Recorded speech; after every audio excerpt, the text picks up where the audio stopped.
To all the distinguished speaker participants, please welcome. We would like to start our event in a few minutes later.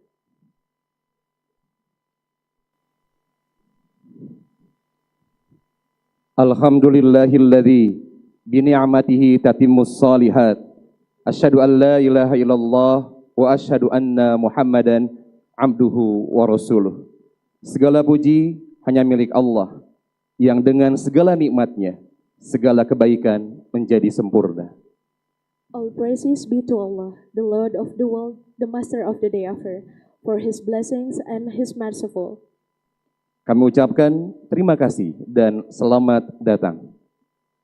We would like to welcome you all and thanks for coming. Yang terhormat Ketua Umum Pimpinan Pusat Persatuan Islam, Al-Ustadz Dr. Kiai Haji JJ Zainuddin MAG. The Honorable of the President of Persatuan Islam, Ustadz Dr. Kiai Haji JJ Zainuddin MAG. Yang kami hormati Wakil Ketua Umum Pimpinan Pusat Persatuan Islam, sekaligus pembicara utama pada seminar pagi hari ini, Profesor Atip Latiful Hayat, PhD. The Honorable of the Vice Presidents of Persatuan Islam and also our keynote speaker today, Profesor Atip Latiful Hayat, PhD. Yang kami hormati para pembicara seminar internasional pada hari ini. And all the respectable for all these distinguished speakers in our international seminar today. Dan sekali lagi kami ucapkan selamat datang kepada seluruh hadirin dalam acara Seminar Internasional Isu Keagamaan Kontemporer dan Peran Masyarakat Sipil Muslim. And one more, we would like to welcome you all to all the guests and the speakers and the participants for our international today, the contemporary religious strategic issue and the role of civil Muslims to build a peaceful and just world civilizations. Atas izin dan ridhonya, pada hari Sabtu tanggal 18 November 2023, kita dapat hadir di tempat ini. On behalf of His blessings and His merciful, today 18 November, on Saturday, we can gather and have discussions in here. Perkenalkan, saya Irfan Firmansyah yang akan memandu acara hari ini sampai selesai nanti. And I'm Fitriani Nur Halimah who will lead this event until the end. Sebelum memulai acara, kami akan membacakan susunan acara pada pagi hari ini. Before starting the event, let us to read our schedules of our seminar today. Yang diawali dengan pembukaan, kemudian dilanjutkan dengan pembacaan ayat suci Al-Quran. Selanjutnya, sambutan-sambutan. Setelah itu, kita akan menuju materi seminar internasional isu keagamaan kontemporer dan peran masyarakat sipil muslim. Dilanjutkan dialog dan laporan resume serta tutup. As following the rundown, the first agenda is opening, and then the second one is reciting Quran, and then after that, it would be continued by some speech. Next, we will have materials from our keynote speaker and several distinguished speakers, and then after that, we're gonna have discussions, and it would be end by the last resumes, and the last is a closings. Hadirin yang berbahagia, acara selanjutnya pembacaan ayat suci Al-Quran beserta terjemahnya dalam bahasa Inggris yang akan dibacakan oleh santri Tarbiyatul Muallimin Al-Islamiyah Firdaus Cipatat Kabupaten Bandung Barat, Ananda Fatul Bari dan Nezat Gazia. Kami silahkan. And to step to the next agenda, we would like to invite Fatul Bari and Nezat Gazia, the students of Tarbiyatul Al-Muallimin Al-Islamiyah from Firdaus Cipatat Bandung Regency, to recite the Quran and English translations. To Fatul Bari and Nezat Gazia, please welcome.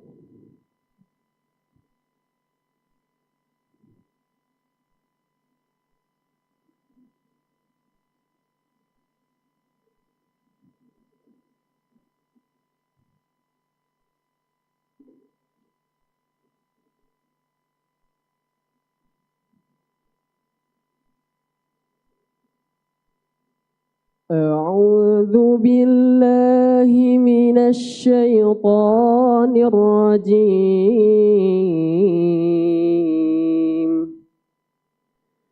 واعتصموا بحبل الله جميعا ولا تفرقوا واذكروا نعمة الله عليكم إذ كنتم أعداء فألف بين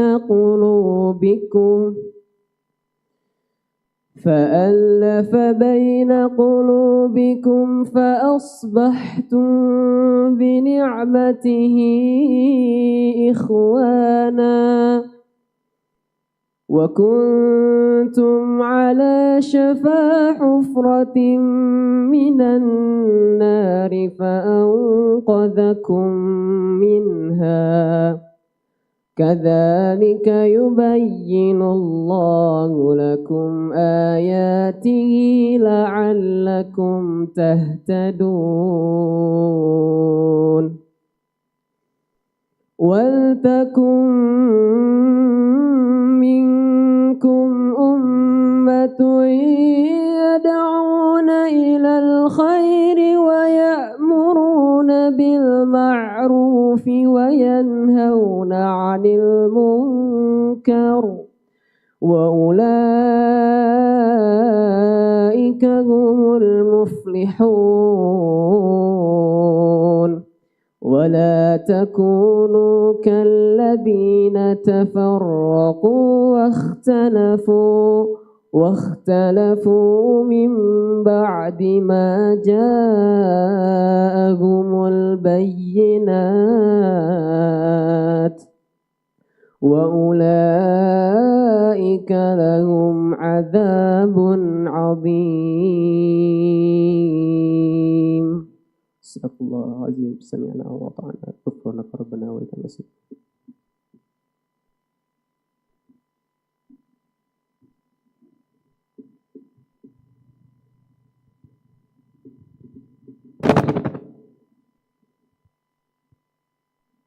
And hold firmly together to the rope of Allah and do not be divided. Remember Allah's favor upon you. When you were enemies, then He united your hearts, so you, by His grace, became brothers. And you were at the brink of a very pit, and He saved you from it. That's how He made His revelation clear to you, so that you may be rightly guided. Let there be a group among you who call others to goodness, encourage what is good, and forbid what is evil. It is they who will be successful. And don't be like those who split into sects and differed after clear proofs had come to them. It is they who will suffer a tremendous punishment. Assalamualaikum warahmatullahi wabarakatuh.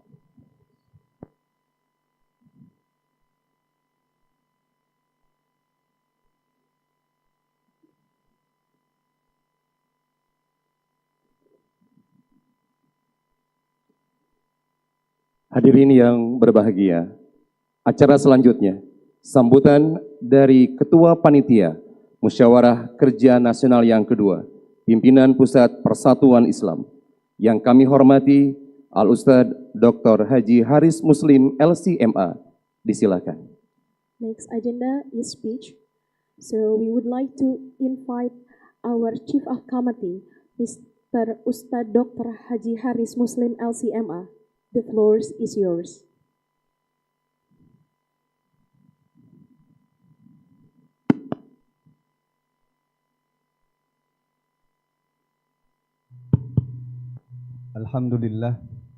Alhamdulillahilladzi allafa baina qulubina fa asbahna bi ni'matihi ikhwana. Asyhadu an la ilaha illallah wahdahu la syarika lah wa asyhadu anna Muhammadan abduhu wa rasuluh الذي لا نبي بعد ما بعد.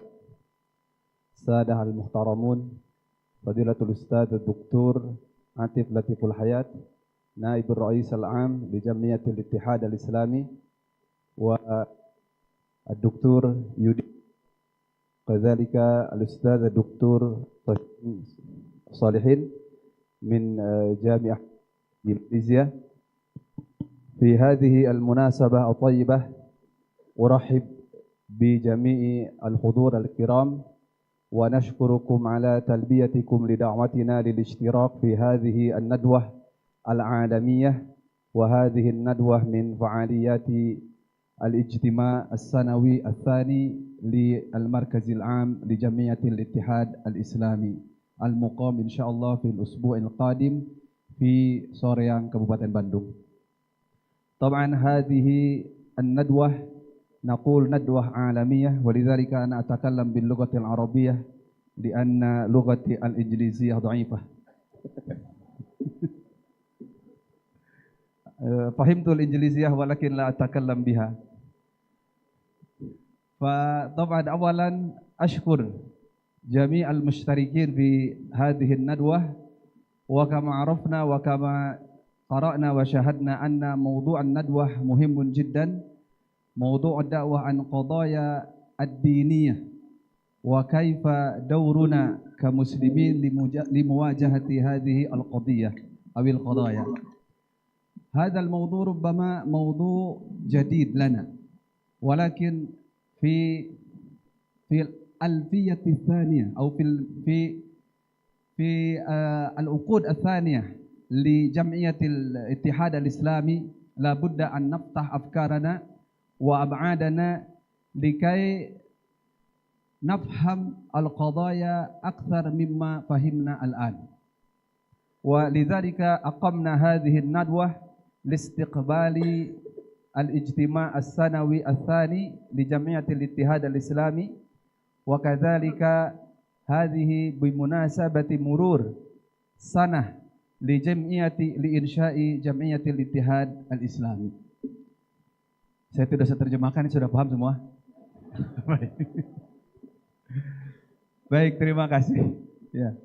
Bapak Ibu sekalian yang kami hormati, Profesor Dr. Atif Latiful Hayat, Profesor Atif PhD, Wakil Ketua Umum PERSIS, kemudian juga para pembicara yang hadir secara langsung ataupun yang hadir nanti secara online, Bapak Yudi Wildan, Bapak Yudi Latif. Di kami ada juga Pak Yudi, Pak, namanya Yudi Wildan Latif, pakai Wildan. Jadi ada bid'ahnya Wildan. Ya. Pak Yudi Latif, kemudian yang sudah kita sering lihat beliau di televisi, dan juga Prof. Sohirin. Beliau asli orang Sunda, orang Ciamis, tapi 2/3 dari umurnya beliau habiskan di luar negeri. 50 tahun beliau di luar negeri, dan insya Allah mereka kita undang, dan juga nanti ada pembicara-pembicara yang hadir secara online. Pertama kami ingin sampaikan ucapan terima kasih kepada semua yang hadir pada hari ini, menghadiri undangan kami, bahwa acara ini adalah merupakan acara penyerta, bahwa PERSIS insya Allah akan mengadakan musyawarah kerja nasional pada minggu depan di Hotel Sultan Raja Soreang Bandung. Dan untuk menyambut Muskernas yang secara kebetulan kita sekarang sudah berusia 100 tahun dan masuk ke 100 tahun yang kedua, meskipun kita tidak merayakan atau tidak mempunyai tradisi perayaan terhadap ulang tahun seperti ini, tetapi nampaknya perjalanan panjang perjuangan jamiah ini perlu kita refleksikan, dan juga kita perlu bisa merespon isu-isu yang lebih global, isu-isu yang lebih kontemporer, dan bagaimana kita juga menempatkan kita selaku muslim, kita selaku bagian dari jamiah Persatuan Islam menghadapi isu-isu tersebut. Kurang lebih mungkin maksudnya seperti itu, nanti akan dijelaskan lebih gamblang lagi oleh Profesor Atif Latiful Hayat tentang tema yang kita angkat pada seminar kali ini. Dan tentu kami sadar bahwa kami dalam pelaksanaan seminar ini barangkali banyak kekurangan, sehingga kami mengucapkan beribu maaf kalau misalkan di dalam penyelenggaraan ini ada kekurangan, termasuk pembicara yang sudah confirm hadir langsung ternyata ada halangan, beliau tidak bisa hadir langsung sehingga nanti akan hadir melalui online. Bapak Ibu yang dimuliakan Allah Subhanahu wa taala, dan selanjutnya kami mohon kepada para panelis atau para pemateri nanti bisa memberikan wawasan pencerahan bagi kita semua, dan silahkan nanti Bapak Ibu sekalian jangan takut, nanti kita meskipun mungkin dengan dua bahasa, tetapi insya Allah yang berbicaranya di sini ada orang Indonesia, tapi juga ada orang luar Indonesia, sehingga Bapak Ibu sekalian insya Allah akan mendapatkan ilmu manfaat dari seminar hari ini. Demikian mungkin Bapak Ibu sekalian, sekali lagi terima kasih atas kehadirannya, mohon maaf dari segala kekurangannya, dan mudah-mudahan kita semua bisa mengambil manfaat yang besar dari acara yang kita selenggarakan pada hari ini. Demikian, aqulu qouli hadza wa astaghfirullah li wa lakum. Allahu ya'khudhu bi aydina ila ma fihi khairun lil Islam wal muslimin. Assalamualaikum warahmatullahi wabarakatuh.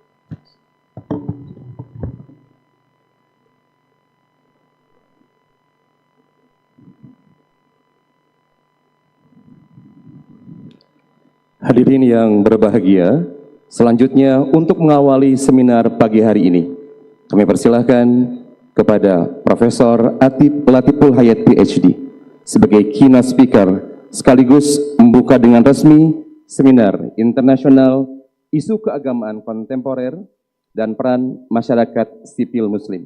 Kepadanya disilakan. Next to start this sophisticated event officially and deliver material as a keynote speakers, we would like to invite Professor Atib Latiful Hayat, PhD. To Professor Atib Latiful Hayat, the floor is yours.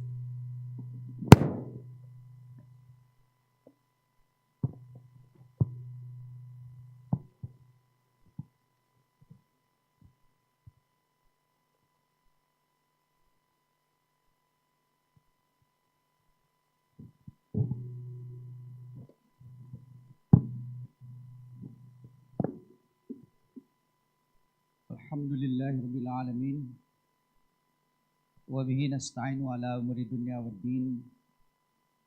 Asyhadu an la ilaha illallah wa asyhadu anna Muhammadan abduhu wa rasuluh alladzi la nabiyya ba'dah. Honorable chairmen and members of the Center Board of Persatuan Islam, honorable speakers, Professor Solihin from University of Muhammadiyah, Malaysia,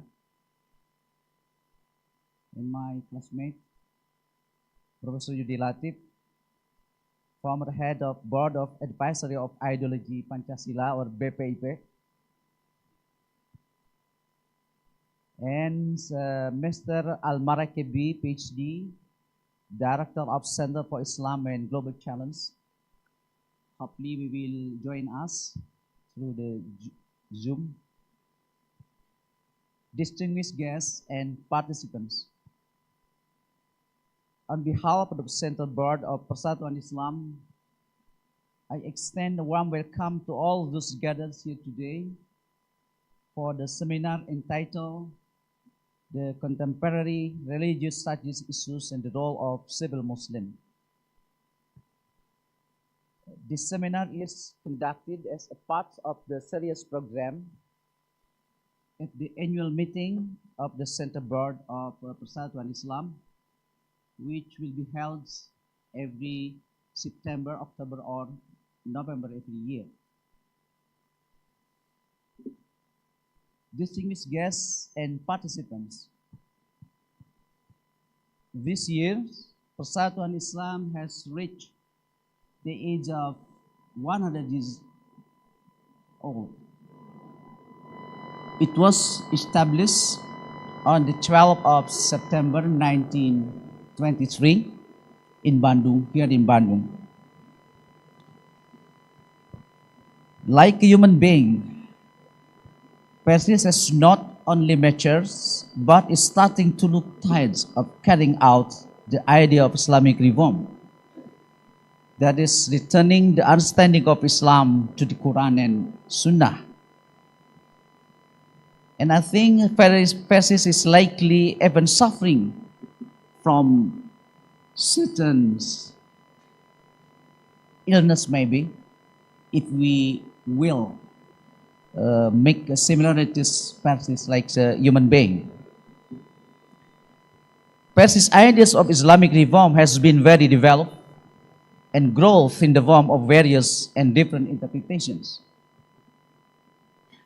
For certain reasons, the originality or authenticity of Persatuan ideas, of Persis ideas reform has begun to be questioned.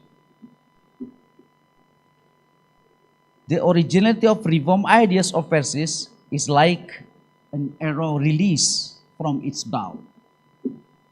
Once released, it never comes back. The reform ideas have gone through several historical periods, encountering various experiences and challenges. Rediscovering the originality and authenticity of these reform ideas is a must.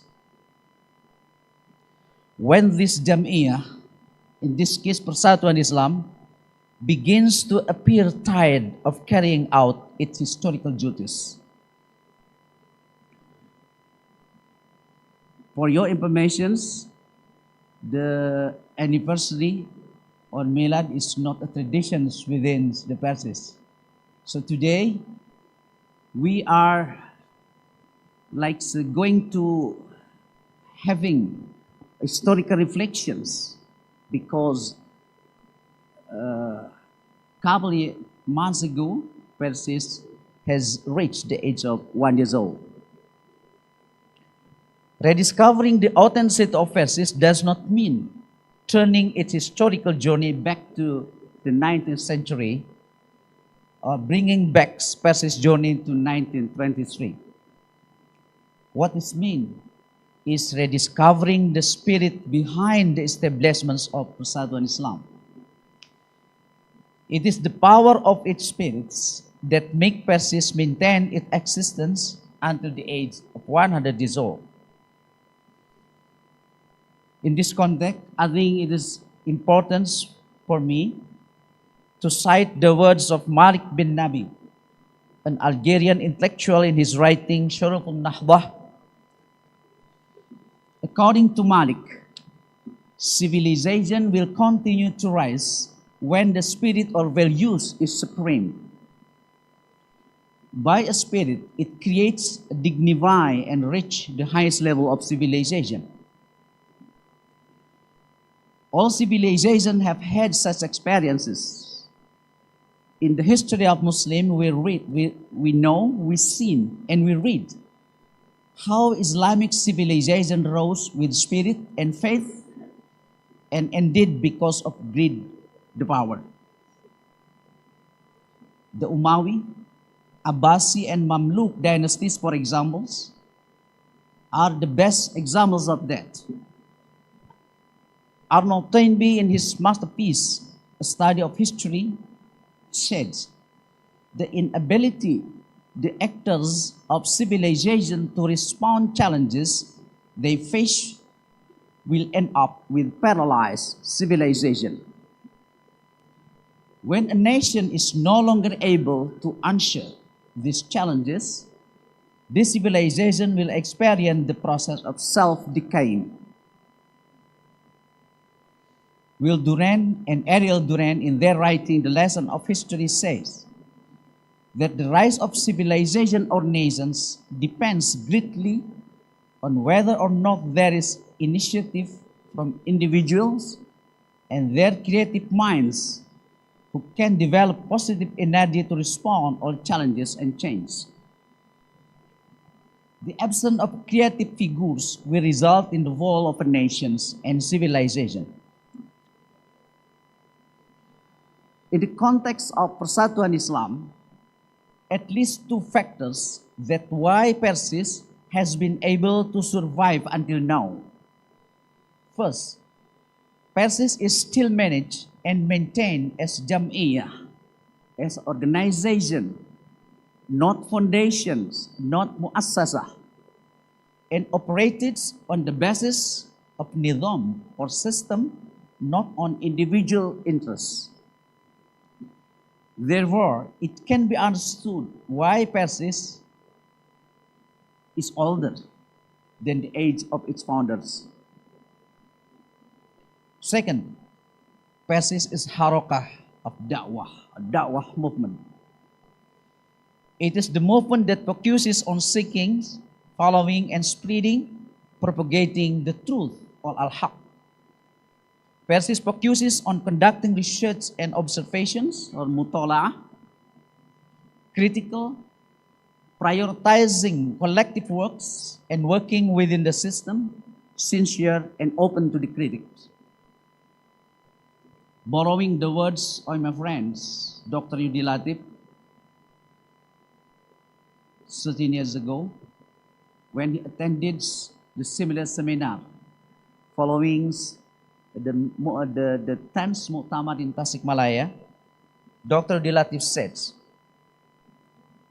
in commenting the existence of Persis, Yudi Latif says, in contrast to other Islamic movements that have emerged recently, which are designed only as a fashion, whose existence is adjusted and must be subordinated to certain short-term goals, Persis is an Islamic organization that is able to maintain its endurance of the movement. Maintaining the existence of the Islamic movement is a matter of experience and ability to maintain endurances. I don't know whether Pak Yudi Latif agree or not with the previous statements 13 years ago.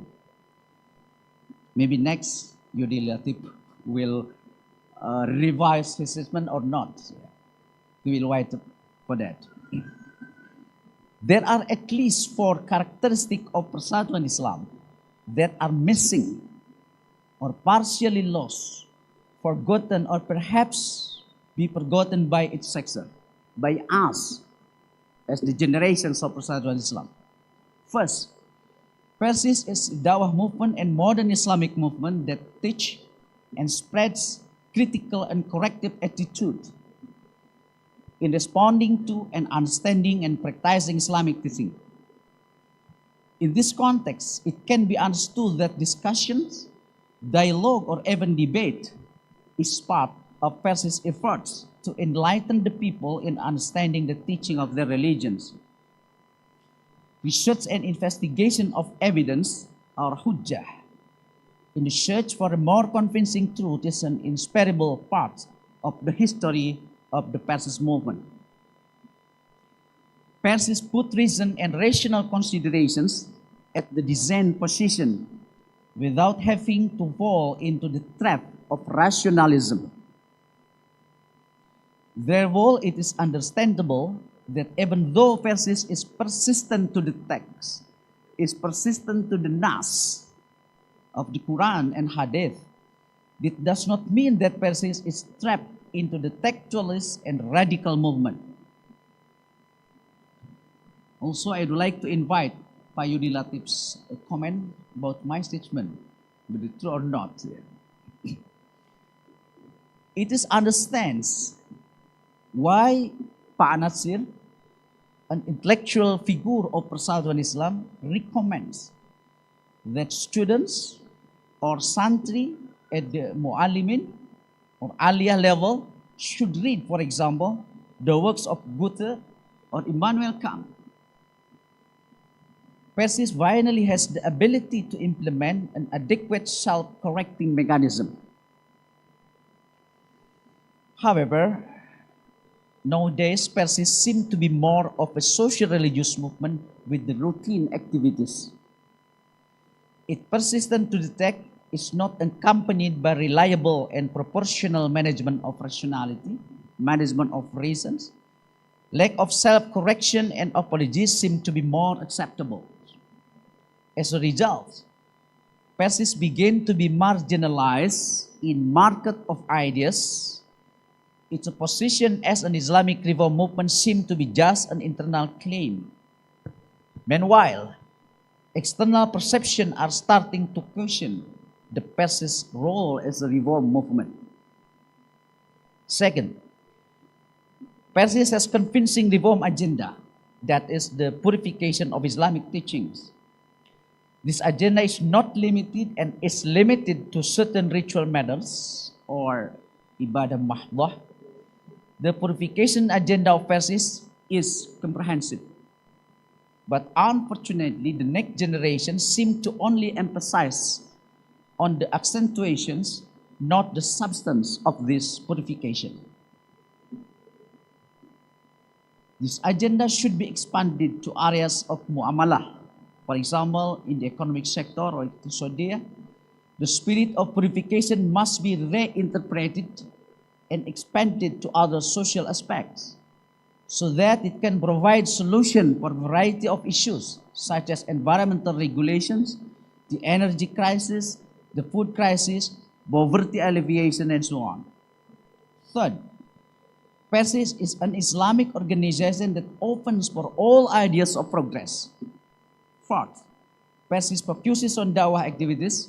PERSIS has never been changed, for example, to be a political party, as it was proposed in the 1990s at the Bangil Mu'tamar, and this proposal was finally rejected by Mu'tamirin. It is the historical evidence that PERSIS is maintained as a dawah movement, not any kind of movement, including to become a political party. In the first 100 years, PERSIS has been successful in presenting authentic Islam, Islam that is persistent to the text without having to be trapped in a textualist frame. PERSIS' agenda for the 2nd century is to present Islam that is responsive to various human problems. In contrast to previous centuries, when human connectivity was still limited, today's challenges have become more complex because humans are connected globally or worldwide interconnectivities. Some of the global challenges faced by Muslims, and PERSIS in particular, are as follows. First, globalization and transnationalization of Islamic thought. This challenge must be responded by presenting Islam as the religions of Rahmatan lil Alamin. It can be argued that globalization is built into the Islamic tradition from the start, both in its scriptural sources and on account of its rapid territorial expansion. For a missionizing religions or a deen ad-da'wah like Islam, Quranic references to the Ummah, the community of believers, have an inherent universal connotations despite its parochial beginnings. Islam no longer presented as a discourse, but as action which benefits are clearly present. Second, as a result of the marginalization of Muslims from the market of ideas, of global ideas and agendas, Muslims have become the marginalized community. Islamic teaching do not have a medium or area of implementation. In the context, for example, Islamic law, not only in the local, in domestic context, but also in international fora. In international context, Islamic laws becomes law without society. The third challenge is Islamophobia. This issue has become a global concern. It can be seen by the issuing of the UN resolutions, which calls on all UN member countries to stop action that could lead to Islamophobia. Although it is acknowledged that Islamophobia cannot be separated from the politics of hatred and one-sided interpretation of Islam, mostly by Western society in general, the narrow understanding and interpretation of some Muslims toward Islamic teaching also contribute to the strengthening of Islamophobia. Fourth, security and Islamophobia are not the only issue of a global significance with which Muslims have to engage. Also, PERSIS should engage in this issue.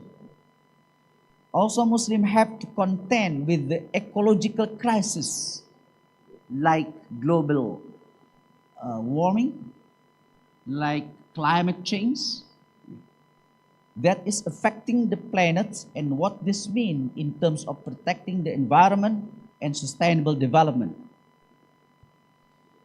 In 2003, Sayyid Hossein Nasr, the Iranian philosophers, observed that most Muslims, much like other fellow human beings, are sleepwalking through this unprecedented crisis affecting the natural world and the relation of human beings to it.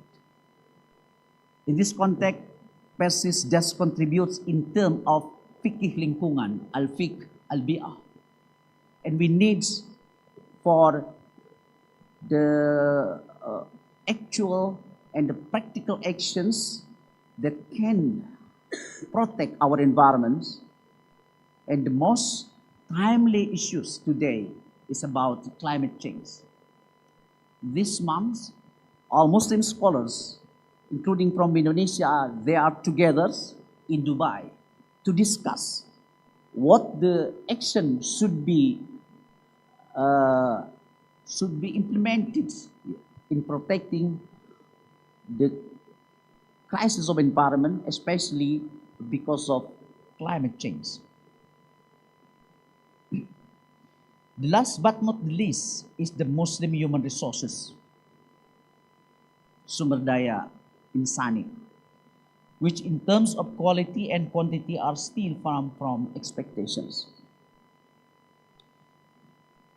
Taking the number of Nobel laureates as a measure, as a parameters, to date, only 4 Muslim scholars have received the Nobel Prize.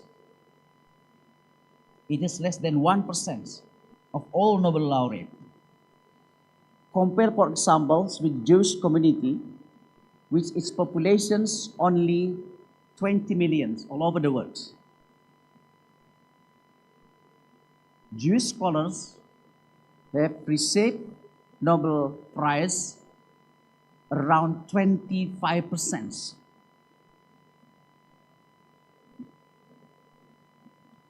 Meanwhile, you know, the Muslim population throughout the world is about 2 billion people, 2 miliar. Only 5 Muslim scholars that have received Nobel Prize, Nobel laureate. Distinguished participants and guests and honorable speakers, these are some of the challenges that must be the main agenda for Muslim in the world, including Persatuan Islam. And I hope this seminar will contribute how Persatuan Islam will prepare, will propose the solutions to resolve the global issues, the global problem we are facing, as I already mentioned. And also Persatuan Islam, in this matches period of historical duties, will contribute not only by presenting clear Islam with an argument, but we have to present Islam in more concrete agenda in resolving all the problems facing not only by Indonesia as a domestic problem, but also the global problems. Once again, I would like to thank you for all of you attending this seminar, especially for honorable speakers, Professor Sokirin Muhammad Solihin, and also Pak Yudi Latif, and also to distinguished participants and guests and participants. And by saying Bismillahirrahmanirrahim, I officially open this seminar.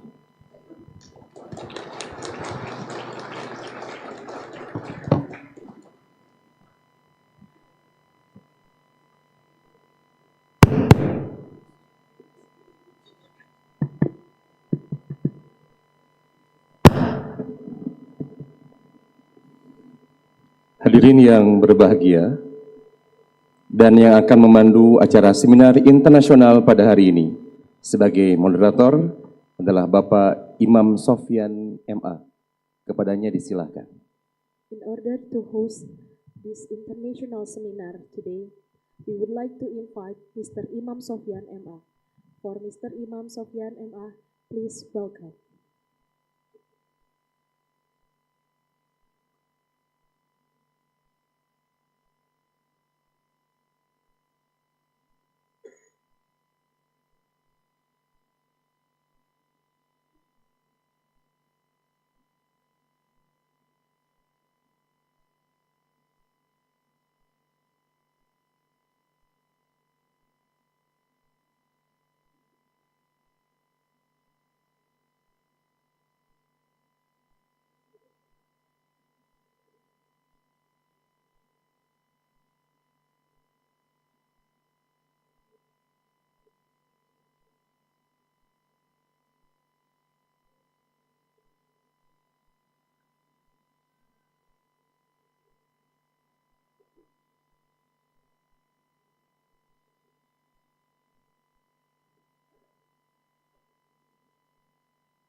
Asyhadu an la ilaha illallah wahdahu la syarikalah wa asyhadu anna Muhammadan abduhu wa rasuluhu amma ba'du.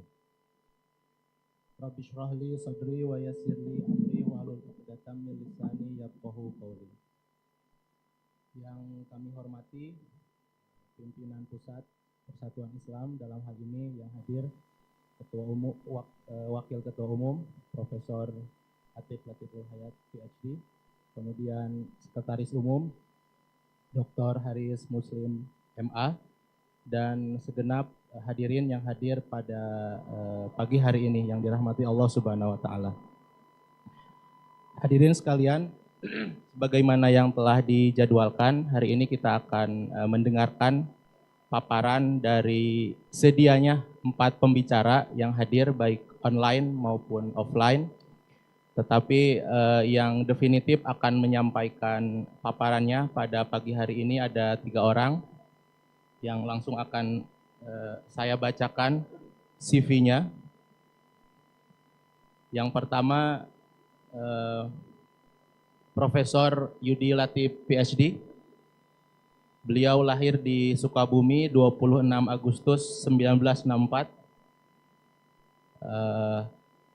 Riwayat pendidikan beliau, alumni dari Pondok Pesantren Modern Gontor, kemudian S1 di Fikom Unpad tahun 90 lulus, S2, S3 Sosiologi Politik di Australian National University, lulus 2014. Riwayat pendidikan, riwayat organisasi beliau banyak sekali, saya sebutkan beberapa saja. Beliau adalah Wakil Rektor Universitas Paramadina 2005-2007. Kemudian anggota Dewan Pendiri Nurholis Masjid Society 2008 sampai sekarang. Kemudian pada 2017 dan hingga 2018 beliau adalah Kepala Pelaksana Unit Kerja Presiden Pembinaan Ideologi Pancasila. Dengan segala hormat kami undang Pak Yudi Latif untuk naik ke atas panggung. Mari kita berikan aplaus yang meriah kepada beliau. Kemudian yang pembicara kedua, Profesor Sohirin Muhammad Solihin PhD. Beliau lahir di Ciamis, Pangandaran, tetapi sudah berdiaspora selama 50 tahun lebih di luar Ciamis, luar Indonesia tentu saja.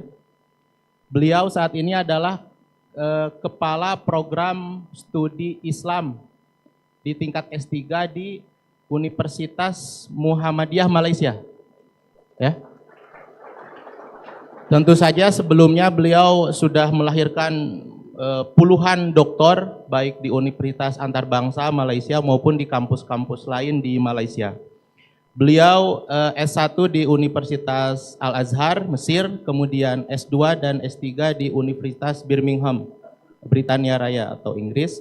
Kemudian sempat menempuh studi postdoktoral di Universitas Oxford, Inggris. Dengan segala hormat kami undang Pak Sohirin untuk naik ke atas panggung.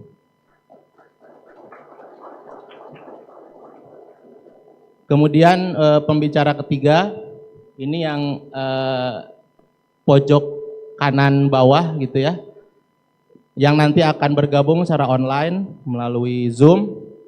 Beliau adalah Dr. Muhammad Al-Marakebi, Direktur Center for Islam and Global Challenge, dan dosen di Faculty of Islamic Studies, Indonesian International Islamic University. Beliau latar belakangnya S1 Universitas Al-Azhar, kemudian S2 di Hamad bin Khalifa University Qatar, kemudian lulus tahun 2021 dari Faculty of Islamic Studies, University of Edinburgh, Skotlandia. Kita berikan aplaus juga. Ya. Ini barangkali aplaus goib ya, karena mungkin beliau belum, sudah ada ya? Assalamualaikum, ya Syekh. Waalaikumsalam warahmatullahi wabarakatuh. Hayakumullah maulana. Alhamdulillah. Alhamdulillah. Thank you for joining, Professor. Thank you very much for this great opportunity and invitation. I'm sorry that I'm not able to come in person. Yeah. Maybe next time you will go to Bandung and meet in person with all members of PERSIS. Inshallah. Definitely, I will be very happy. I will be very happy. I know last week you go to Bandung with your friend. Yes. Yes. Last week we had a very big conference, and just yesterday was the last day when everyone left to their countries. So one of my job was to accompany them to different places in Indonesia, just to familiarize them with Indonesia. Okay. Thank you, Professor Marakebi, for joining and being speaker in this event. Thank you very much. Oke, dan saya harus sampaikan pembicara keempat. Ini karena flyernya sudah dicetak dan tersebar. Jadi Pak Jeremy Mencik ini tulisannya sudah dipublish di majalah Risalah bulan November ini tentang toleransi Persis terhadap Kristen tahun 50-an. Itu tulisan penting sekali, dan riset beliau itu kalau Bapak Ibu masih ingat, ada yang pernah jadi respondennya, beliau hadir pada Muktamar Persis 2010 di Tasik. Beliau mewawancarai hampir sebagian besar muktamirin pada waktu itu. Dan hasil riset beliau di tahun 2010 lah yang menjadi disertasi doktor beliau tentang Islam and Democracy Indonesia, Tolerance Without Liberalism. Beliau baru saja meng-email saya bahwa beliau tidak bisa hadir bahkan secara online. Tetapi akhir Oktober beliau menyampaikan kesanggupan secara online. Jadi entah bagaimana beliau mungkin sangat sibuk sekali. Tetapi insya Allah beliau melalui email yang sama menyampaikan pada Juli 2024 akan ke Indonesia. Dan secara sorry gitu ya, di email itu disebutkan saya akan sangat bahagia kalau bisa ketemu member of PERSIS in person. Jadi nanti insya Allah kita undang ke Bandung dan ketemu dengan Prof. Atif dan teman-teman semuanya insya Allah. Jadi itu untuk pertanggungjawaban kami barangkali dalam hal ini Prof. Atif, mohon maaf ini Pak Jeremy tidak bisa hadir baik online maupun offline. Bapak Ibu sekalian yang dirahmati Allah Subhanahu wa taala, tanpa berpanjang lebar langsung saja kita akan perdengarkan bersama paparan dari para pembicara. Yang pertama nanti Prof. Yudi Latif, kemudian Prof. Sohirin, dan terakhir Prof. Sohirin dulu. Baik, nanti pertama ke Prof. Sohirin dulu selama maksimal 20 sampai 25 menit, kemudian ke Pak Yudi Latif, kemudian ke Pak Marakebi, nanti di akhir ada sesi tanya jawab, lalu ditutup. Terima kasih. Sekali lagi kami persilakan kepada Prof. Sohirin untuk menyampaikan materinya. A'udzubillahi minasyaitonirrajim. Bismillahirrahmanirrahim.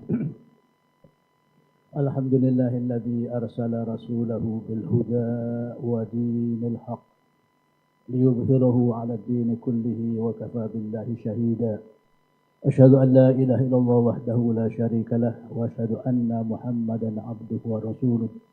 Innahu qad ballagha ar-risalah wa adda al-amanah wa nasaha al-ummah وجاهد في سبيله حق جهاده حتى أتاه اليقين صلى الله عليه وعلى آله وأصحابه وأتباعه ومن دعا بدعوته إلى يوم الدين.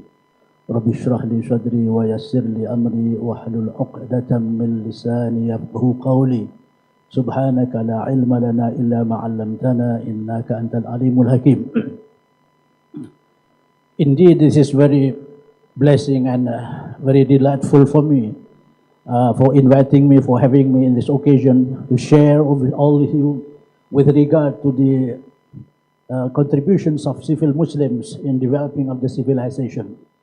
And I regard this is very, very good topic and very good theme of the conference of this morning, in which I will try my best to share with you certain of the personal experience as well as my contribution in small capacity in developing of the Islamic studies within Islamic University. I was serving at International Islamic University in Malaysia for almost 25 years, and after that I got retirement, and after retirement I moved on into the Muhammadiyah University in Malaysia.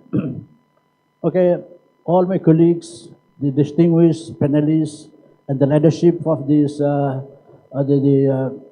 esteemed Islamic Reformers Organization, because I noticed, based on my research, based on my understanding, based on my extensive reading with the PERSIS, in which one of the organization established in Indonesia long before independence and played very important role in contributing in developing of the Muslim Ummah.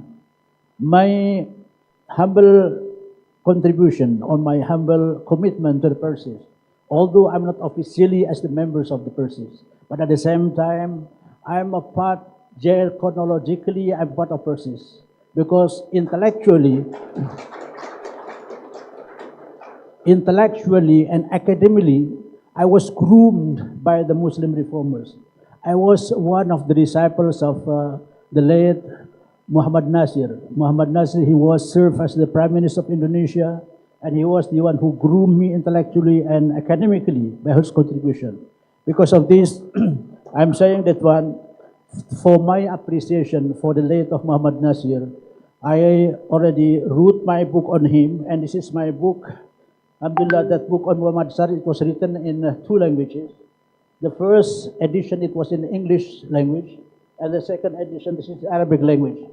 This book on Muhammad Nasir, inshallah, I intentionally bring it here to be donated for the leadership of PERSIS, inshallah, in order to be read at least by all the leadership members of this organization, inshallah. And this is donated, inshallah, to Infaq. All right, okay. I just want to articulate something here. We should not worry about but the future of Islam. Islam, although today we face global and human tragedy which afflicted the Muslim of today, there is no tragic ethnic cleansing which is being afflicted to the Palestinian brothers. Now I want to talk what is the future of Islam in such kind of the condition. Brothers and sisters, let me share with you on a certain thing here. We should have the firm commitment and firm belief that Islam is really the peaceful religion and at the same time the most authentic of religion. Okay, I just want to share with you one thing based on my humble experience. Because you see that one, I think that one previously during my discussion with Professor Latif, and that one, the prior we entering into this hall, I was one of the founder in UK, United Nations, which is known as the Organization of Kibar. I think if you can click into Google, there's the Kibar organization, which is founded by myself and my colleague, Keluarga Islam Britania Raya. I was involved in Britain because I was living in Britain for almost 15 years. I was 15 years, basically when I was in Britain, I was delegated by the Rabitah Alam Islami. The Rabitah Alam Islami gave me the certain assignment in which I have to conduct the preaching in the society of Britain, especially to give the Friday prayer khutbah. This one, and every Friday prayers, I move on from place to another part of Britain for delivering my sermons, especially in the Islamic society. Okay, I will share with you how that Islam is really the source of the solution and the future of the civilization of the Ummah. I think, I don't know, that one, Prof. Yudilatif and others, of course, there are most of them who read about the historian, book written by this, the Thomas Arnold.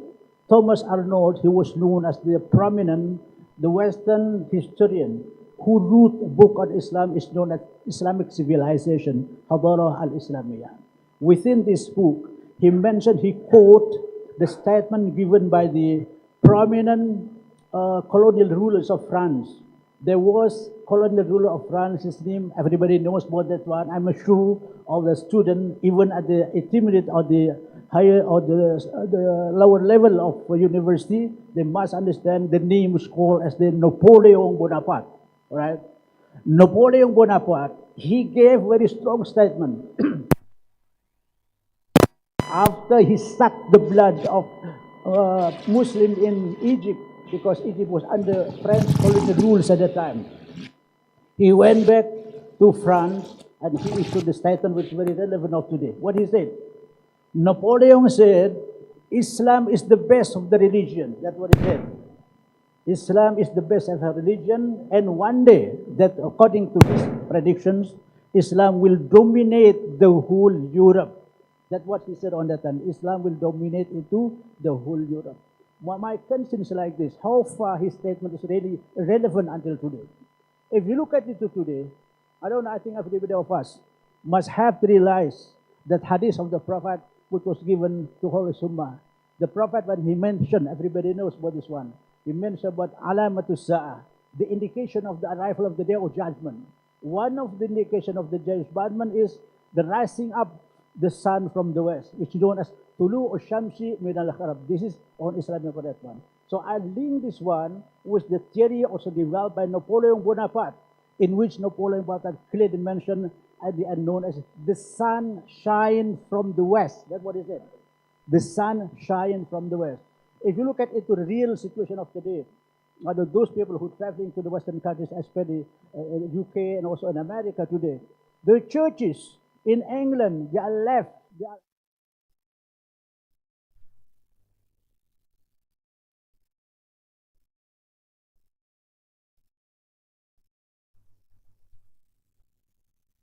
Manchester United, when he went to Manchester, not on the football team, go and visit the Manchester City in the midst of the Manchester society before entering to that city. You will see now the dome of the mosque in the middle of the town of the Manchester.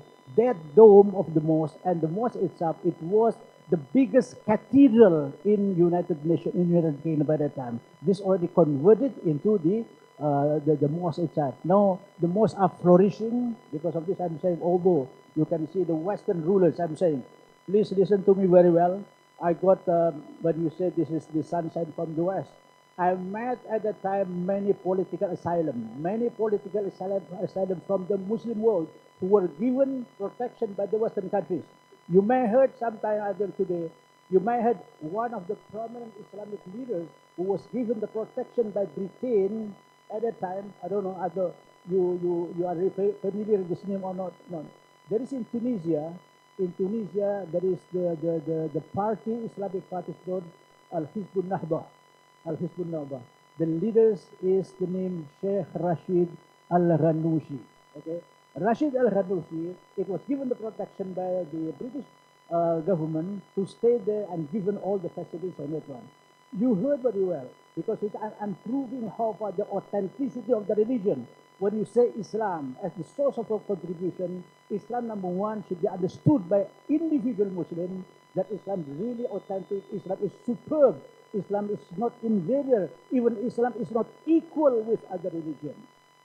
There is the concept, I don't know, I'm sharing with all of you, okay, because these days there is the new movement, is being revolved, which is known as the equal.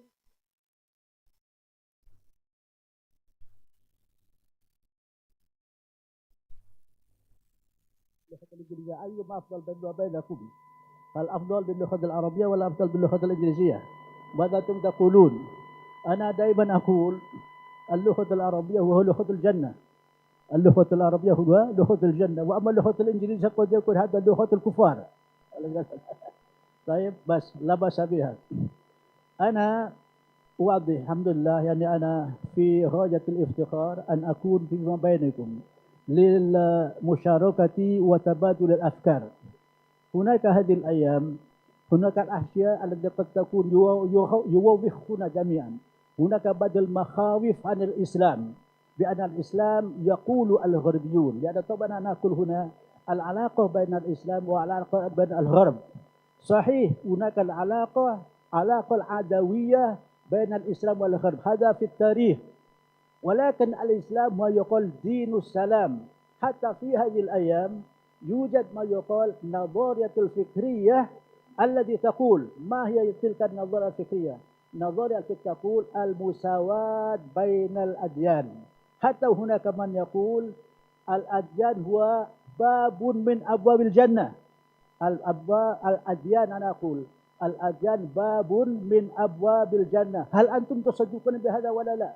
هنا يقولون الجنة هي الجنة الوحيدة لكن أبوابها كثير، أبوابها متنوعة، هناك تنوعات من أبواب دخول الجنة.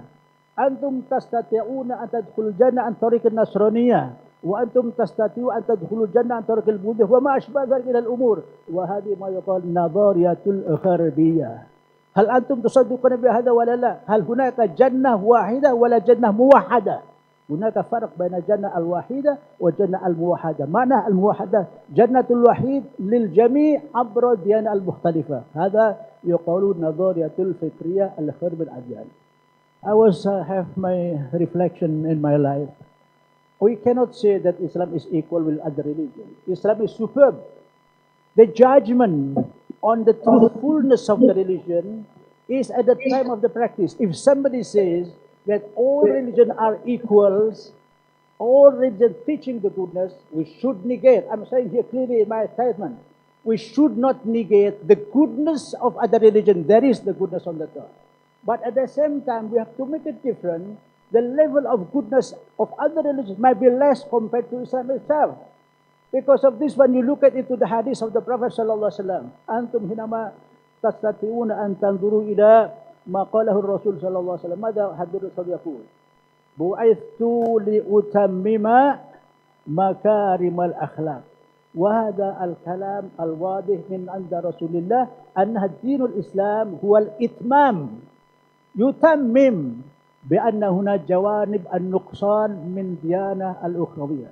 I'll give the example like this, okay? I want to share with you because this religion is the truthful of religion. This has been confirmed not only by the Muslim, even by the non-Muslim.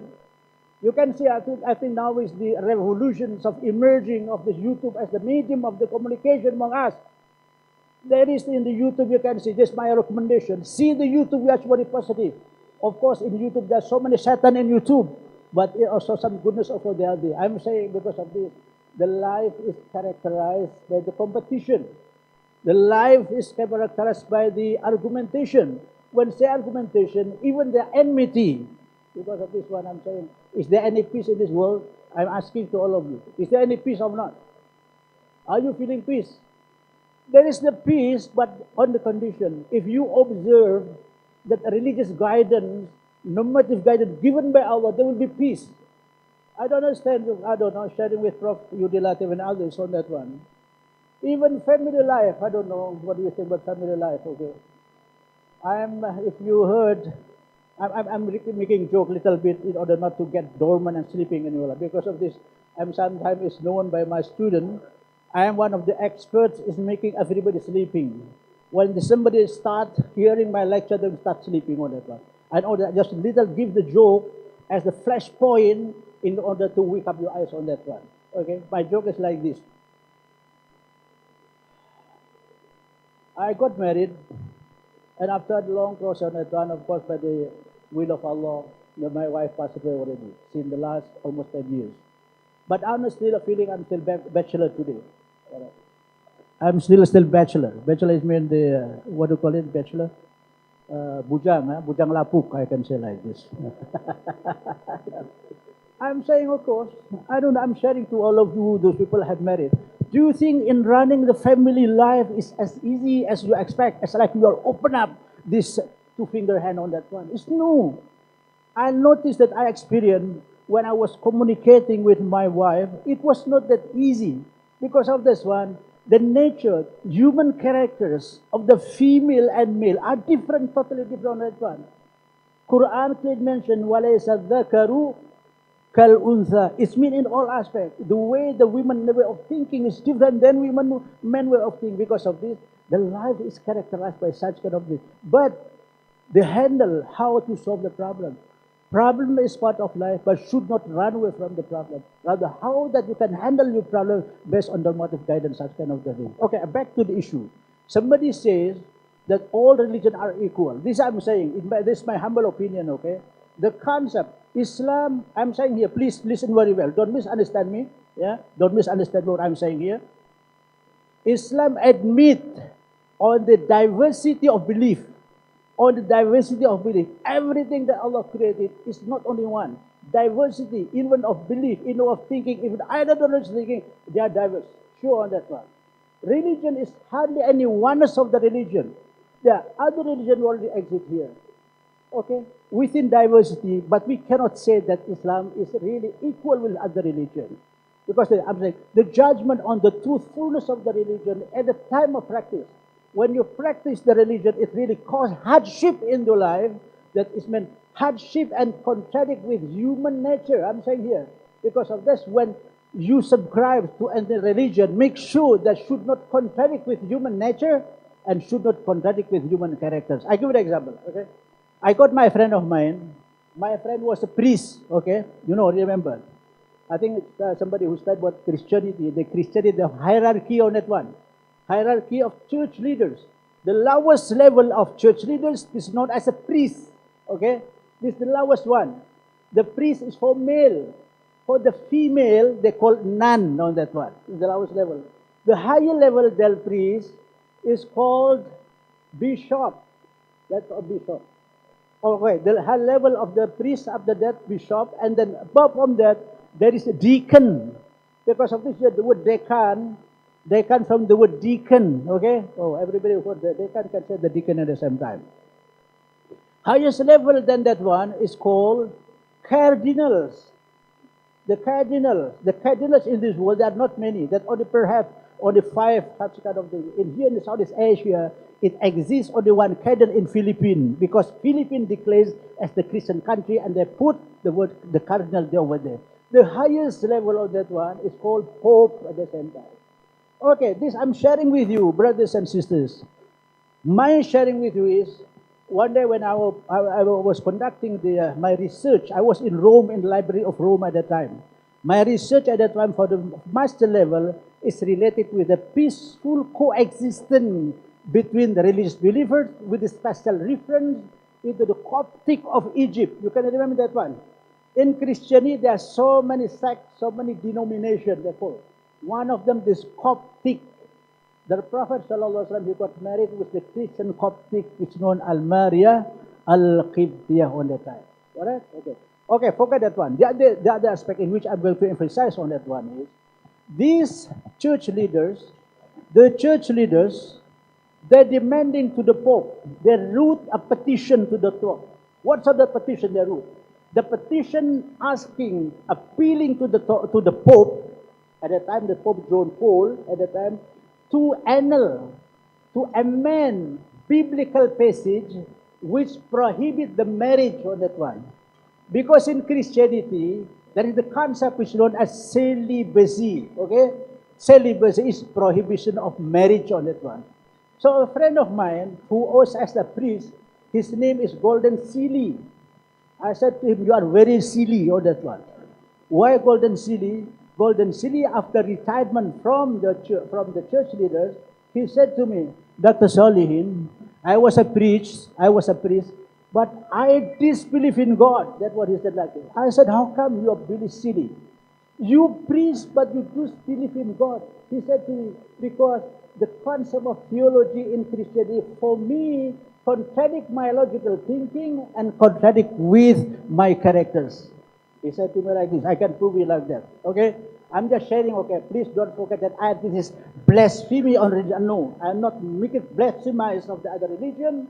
We admit the existence of the other religion, but we should not acknowledge the equality of that religion, because each religion, it has its own specification. It has its own character on that one.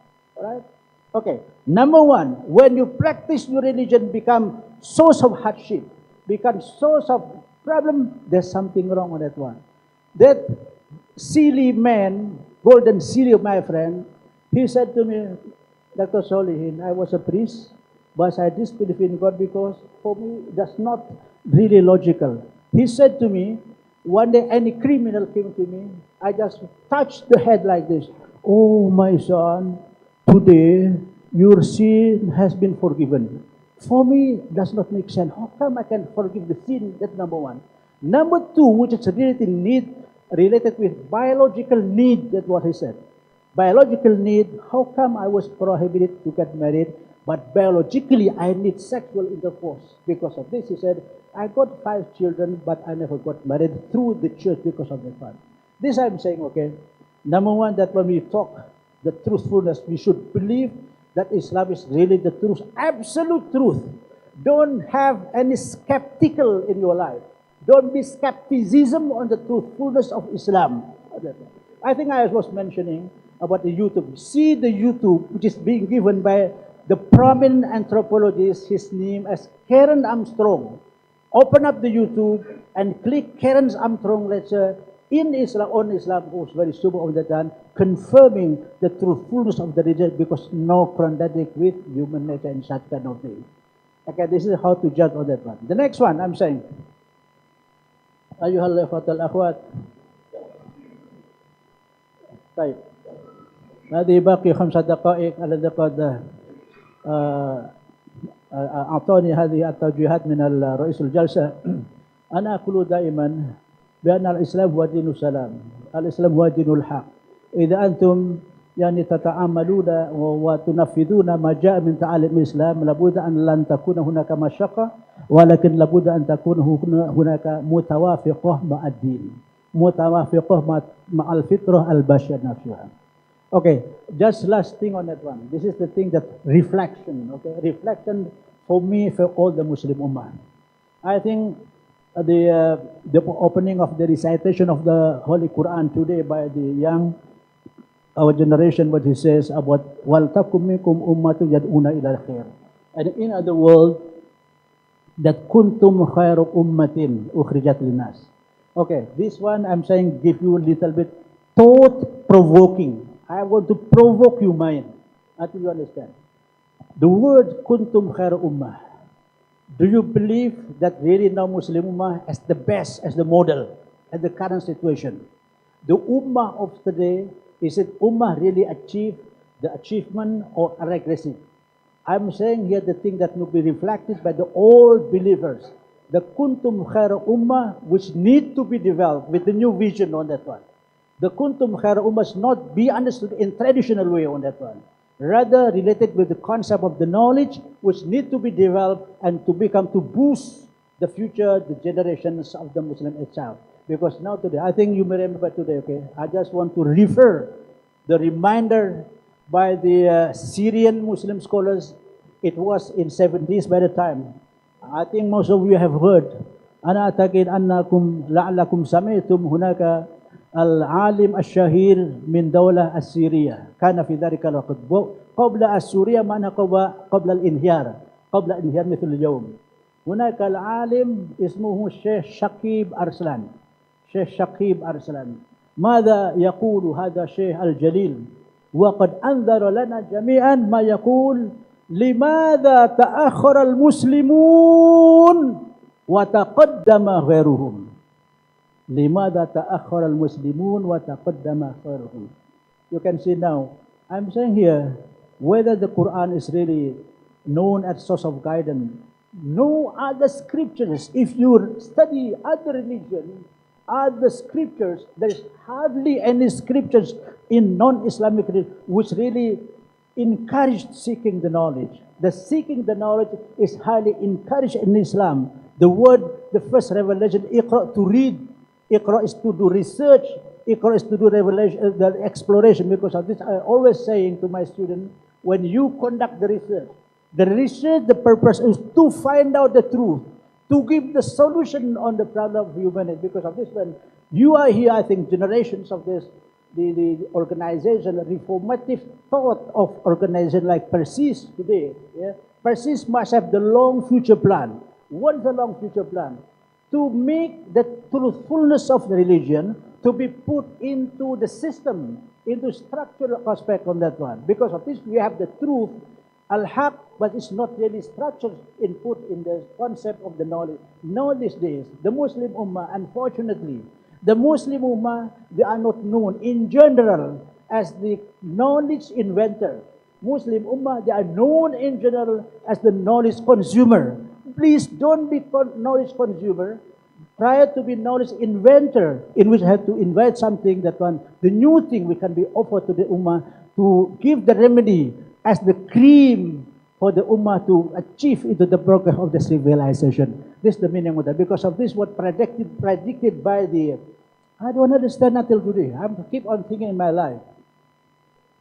طيب أنا دائما أفكر الفكرة العميقة قال لماذا تأخر المسلمون وهناك تعاليم هناك توجهات القرآنية الربانية التي تشجعنا للحصول على المعلومات للدراسة وللتدريس وما أشبه ذلك لكان المسلمون متأخر هذا. I don't just focus on that was the thing that I was also delivered last night in the Taipei of Garut at the time. I was saying, forget about technological product. In technological product, my journey to all the Arab world, to the Muslim world, to the East and to the West, I was in different part of the world of the country. In the Muslim world, I was thinking that one before I reached into the land of Iran at the time, because other Muslim countries, the Arab I already visited, but on the left is what Iran. I thought that Iran is really progress in terms of the technological. But when I reached in Iran, the same thing. All the technological product, it was invented, also imported either from Japan, either from Korea, and other thing on that one. I'm saying, what is the minds of Muslim? Why the Muslim at the edge of regressive until today? This thing need to be thinkly, deeply by the Muslim scholars today, the Muslim scientists to come up with the ideas on that one. Even I'm saying, okay, forget about technology. This is why I'm thinking on that one. Even the food developed by the Western is well attended by the Muslim. You can see everywhere. Although now there has been issued a fatwa by Muslim ulama on this McDonald's and other things, NTN and Subway. Why this one? The Western people, they have the brilliant ideas to come up with the ideas, and then it will attended by Muslim customers. Unfortunately, on that one. This is I'm saying. The malaise of the Muslimah today. Although yes, we believe at it. I'm saying I think. You may have heard perhaps that one, it was if you study about Orientalism, not all of them. Because of this, I'm saying I'm not against Orientalism. We just try to study in an objective manner because some Orientalists, many Orientalists who attack Islam, but some Orientalists who really confirm on the goodness of Islam. Just turn your attention into the Orientalists of the Dutch, which is very famous, is H.R. Gibb on that one. The Gibb is mentioned what said, Islam is indeed much more than system of theology. That's what he said. It's complete civilization.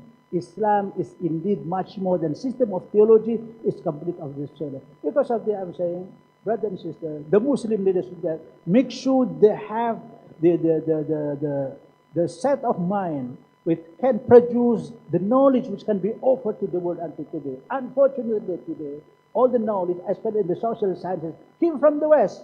Okay, whatever it from the West, don't blame the West. Take something which are positive. That's what I'm saying. I always believe like that, okay?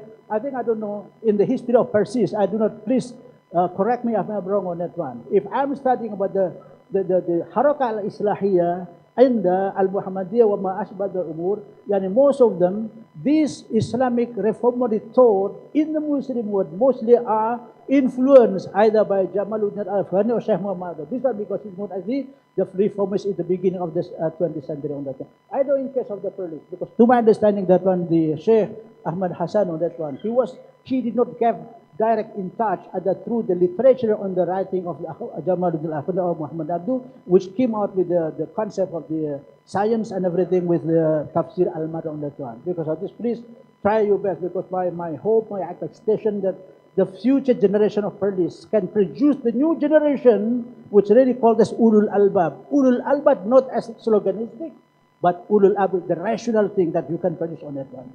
I think this one, because the time constraint, and thank you very much for being with me. Assalamualaikum warahmatullahi wabarakatuh. Assalamualaikum warahmatullahi wabarakatuh. Apologize Profesor Sohirin for limiting your time. Bapak Ibu semuanya, mohon izin saya meng-highlight beberapa poin yang saya tangkap, meskipun notulen juga menulis. Yang pertama, Prof. Sohirin menyampaikan bahwa beliau juga merupakan bagian dari PERSIS karena merupakan murid langsung dari Pak Natsir, gitu ya. Kemudian selanjutnya Prof. Sohirin menyampaikan dan meyakinkan kita semua bahwa Islam adalah agama damai. Betapapun di negara-negara Muslim banyak sekali konflik, banyak sekali peperangan dan seterusnya, tetapi Islam secara normatif tidak ada satupun dalam ajaran-ajarannya yang mengajarkan kekerasan. Prof. Sohirin juga menyampaikan pengalaman beliau yang menjadi pendiri kibar, gitu ya, organisasi Muslim di Britania Raya, kemudian menyampaikan juga mengenai kisah bagaimana Napoleon Bonaparte ketika menginvasi Mesir awal abad 18 atau 19, menyampaikan bahwa Islam is the best religion dan will dominate Europe, gitu ya. 200 tahun yang lalu Napoleon bilang begitu, dan sekarang Pak Sohirin menyampaikan secara langsung juga ini sudah terbukti bahwa di Inggris khususnya Islam begitu dominan dengan imigran-imigran dari beberapa negara, dan masjid terbesar di jantung kota Manchester, begitu ya, itu adalah masjid Islam tentu saja.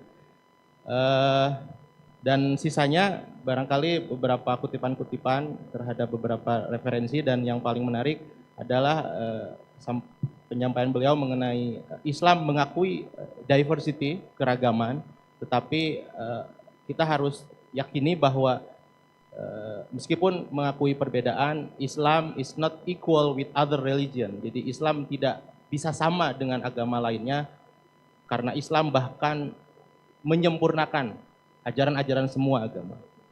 Jadi admitting diversity, but ya tidak mengakui adanya equality di antara agama-agama itu. Saya kira itu yang bisa saya highlight, begitu ya, beberapa poin yang disampaikan oleh Pak Sohirin. Sekali lagi terima kasih kepada Prof. Sohirin atas materinya. Kita lanjut kepada pembicara kedua, kepada Profesor Yudi Latif. Waktu dan tempat kami persilahkan. Terima kasih. Assalamualaikum warahmatullahi wabarakatuh. Honorable Chairman of PERSIS, Board of Center Boards, distinguished guests, brothers and sisters, speakers. Assalamualaikum warahmatullahi wabarakatuh.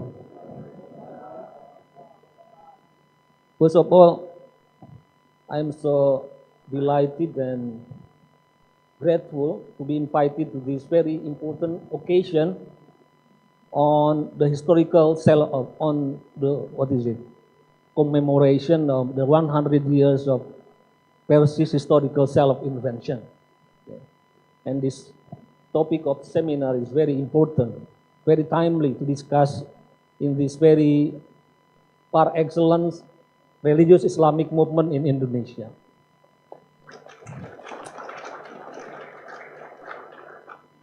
But first of all, let me begin with disclaimer. I don't think my English is as good as Professor Atif. Yeah. Maybe he eat oncom much more than me. So his tongue is much more flexible to talk in English. So whenever I feel changkel with my English, I will switch directly into Indonesian. Okay. Okay. Brothers and sisters,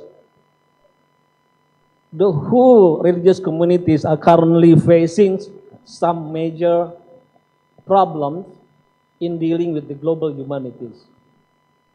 The first of all is we have to cope with the tendency of the pluralization of life words and identities. So we have to cope with the pluralization of life word or word view and identities. The second one is the tendency of deepening and widening social inequalities and social discrepancies. The third one is, as mentioned by Professor Atif, we have to cope with problem of ecological crisis and environmental degradation. And the fourth one is we have to cope with the challenge of new technologies, big data, artificial intelligence, connectivity, and so on and so forth, what we call as the fourth generation of industrial revolution. As a reform Islamic movement, what kind of strategy and methodology to respond to this very complex problem of humanities? I think the easiest way to respond these all complexities is following the trajectory and the methodology of reform movement by trying to find the basic simplicity of complexity, by bringing back the ummah into the right path, ruju ilal haq, but in a new understanding. Ruju ilal haq meaning even though we are facing with some very complexities, actually there is element of constanta, elements of that in the whole historical development, these kind of things remain intact. So to respond this new challenge, I think in following the path of the reform movement, we have to return to the pristine origin of Islamic teaching, the pristine origins of Maqasidus Syariah, the pristine origin of the ontological existence of religion. We try to simplify what is the Maqasidus Syariah, what is the pristine origin of ontological existence of religion is to establish common good and well-being. Maslahah wa sa'adah, that's it. So the Maqasidus Syariah basically is attempting to establish what is common good and common happiness or common well-being. Okay. In order to establish common good and common happiness, actually, all religion, actually, especially Islam, provide us with triadic relationship. The first one is how to build harmonious relationship with the transcendent being, what we call as hablum minallah. And the second one is how to build harmonious relationship with human being, hablu minan nas. And the third one is how to build harmonious relationship with natural being, hablu minal alam. That's it. So actually, it is very simple. The response is very simple. By bringing back the whole complexity into simplicity. Yeah. Establish common good, common happiness, or well-being by expanding our harmonious relationship with the transcendental being, hablu minallah, hablu minan nas, dan hablu minal alam.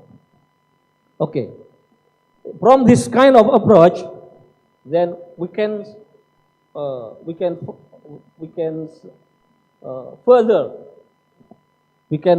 develop our methodology to respond this new global challenge. The first of all, as it has been exemplified by the Rasulullah SAW, in a simple society, when the whole community embrace the same religion, okay, then the God law or the religious law can be automatically become the law of the public atau state law. Okay, I repeat, in a simple society, when the whole community embrace the same religions, then it is logical. Then the God's law or religious law can be automatically applied as the state law. But in a plural society, when there are so diverse religious background, association, denomination, we cannot automatically make one particular religious law become the public law. And it is exemplified by the Prophet Muhammad that in the Madinah, when there were some religious communities and tribes, in dealing with the public life, Rasulullah pioneered the so-called, what we call now as the civil religion. The civil religion is really, as a terminology, it is coined by Jean-Jacques Rousseau. Okay? Jean-Jacques Rousseau. But actually, in the implementation of the civil law, initially it has been initiated by the Prophet Muhammad in Madinah. Yeah. In finding al-maslahah, yeah, between diverse communities, the Prophet Muhammad not come up with enforcing Islamic Sharia into the whole Madinah communities, but by establishing the so-called the Madinah Charter. Under this charter, the whole religious adherents find their own place in the communities. If we try to understand the basic morality of Madinah, we can understand that the first of all, Madinah means Dana Yadinu Madinah. The first of all, the basic morality of Madinah is the belief in the God Almighty, the belief in the principle of compassionate theism.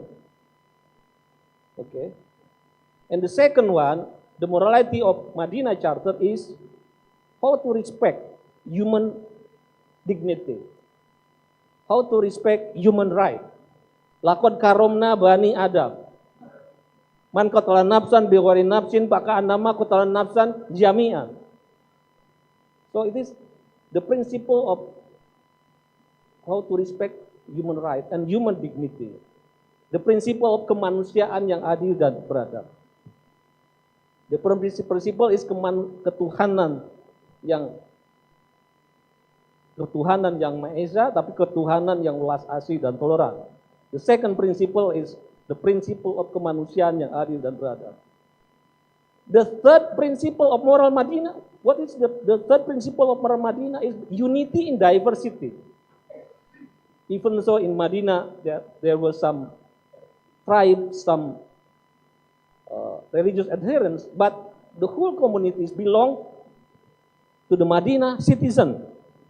And in the Quran said, Inna khalaqnakum min dzakarin wa unsa wa ja'alnakum syu'uban wa qabaila lita'arafu. It is the principle of persatuan kewargaan. And the fourth one, the principle of civil religion of Madinah is the principle of shura. So in the diverse or plural society, the best way to achieve maslahah is try to find solution by shura, the principle of musyawar, deliberation. Wa amaruhum syura bainahum wa amarhum bil amr.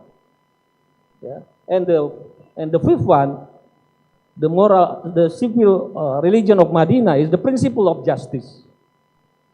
Even the justice should be applied regardless of whatever religion. And the principle of justice is very emphasized in Islamic tenets. Even in our khutbah in Jum'ah prayer, every khutbah should be end with this kind of ayah.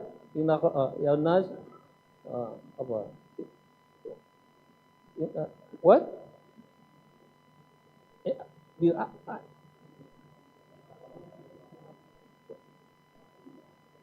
Inna Allah ya'murukum bil adli wal ihsan wa itaa'il qurba wa yanha 'anil fahsya'i wal munkari ya'idukum la'allakum tadhakkarun. So, what I said is that the response to this very complex, the complexities of the global problem, actually, the initial response has been pepped by the Prophet Muhammad, and the reincarnation of this the civil religion of the Prophet Muhammad has been established by the founding fathers and mothers of Indonesia in the form of what we call as Pancasila. Okay. And if we are talking about Pancasila, I think it cannot be denied that Persatuan Islam has a major contribution to the establishment of Pancasila. Yeah. Even if we know, Soekarno, for instance, he said that I invented Pancasila under the tree of Sukun in Ende. But when we remember Ende, his enlightenment in religious spirit actually guided by the grand sheikh of Persis. His name is Ahmad Hasan. So no, the spiritual enlightenment of the Prophet Soekarno, actually it is guided by the Mahaguru of Persatuan Islam, Ahmad Hasan. Without Ahmad Hasan, Soekarno may still abangan. Okay. And the second one, we know the towering personality of Persis also Muhammad Nasir. This has been celebrated by Professor Salihin. What is important in the figure of Nasir, actually I think Nasir is like the personal figure of the reform ideal. Nasir is a man with with an ability to be firm, but without being fanatical. How to be firm without being fanatical? How to be sober without being fanatical? He is very consistent in Islam, but on the same time, he is very inclusive. For instance, in his cabinet, even though he was the chairman of Masyumi, the biggest Islamic party in Indonesia, but his cabinet is the so-called Zakon cabinet. His cabinet brought the whole people from diverse religious background. The Johannes from Christianity, from Catholicism, and so on and so forth. And when he was the Prime Minister of Indonesia, he attempted to persuade Kartosuwiryo. He said, please don't declare Indonesian Islamic State in this very crucial moment when Indonesia under the attacks of Netherlands and so on and so forth. And also we know Muhammad Nasir is the champion of the return to the so-called Indonesian unitary state by persuading the whole member of Indonesian United States to return to the so-called Indonesian unitary state. So, and when I remember the figure of Nasir, in my imagination, Nasir a people with with very multi-talented and multi-affiliation and multi-interest. He learned Islamic teaching very very serious. He also read so many philosophical writing like from Goethe, and don't forget, Nasir also a people that can play violins. Now I think this is the part that has to be developed by Persis in the future. I have to simplify this as my conclusion. Persis has been well known as a religious movement that emphasizes on the consistency of reason, okay? The consistency of reason, the consistency of nalar. That's why it is so many Western educated students during the 1940s, 50s. If we want to learn Islam, they turn to Persis, because the way Persis teach Islam is very rational and scientific. Okay, that's the merit. But I think for Persis to be more adaptive into new challenge, and for Persis to be more inclusive and adequately respond to the global challenge, we have to, to add to this original strength of Persis by adding what I said about the characteristics of Nasir, that is the elements of feel, the elements of spirituality, the element of interior dimension of Islam, the element of musical dimension of Islam, not just rationality but also emotionality, so that Persis can appeal the new generation. The new generation is more expressive generation and more also artistic generation. If the way Persis teach Islam continuously emphasizing only on rational approach, maybe the new generation will not attracted by Persis. So Persis should be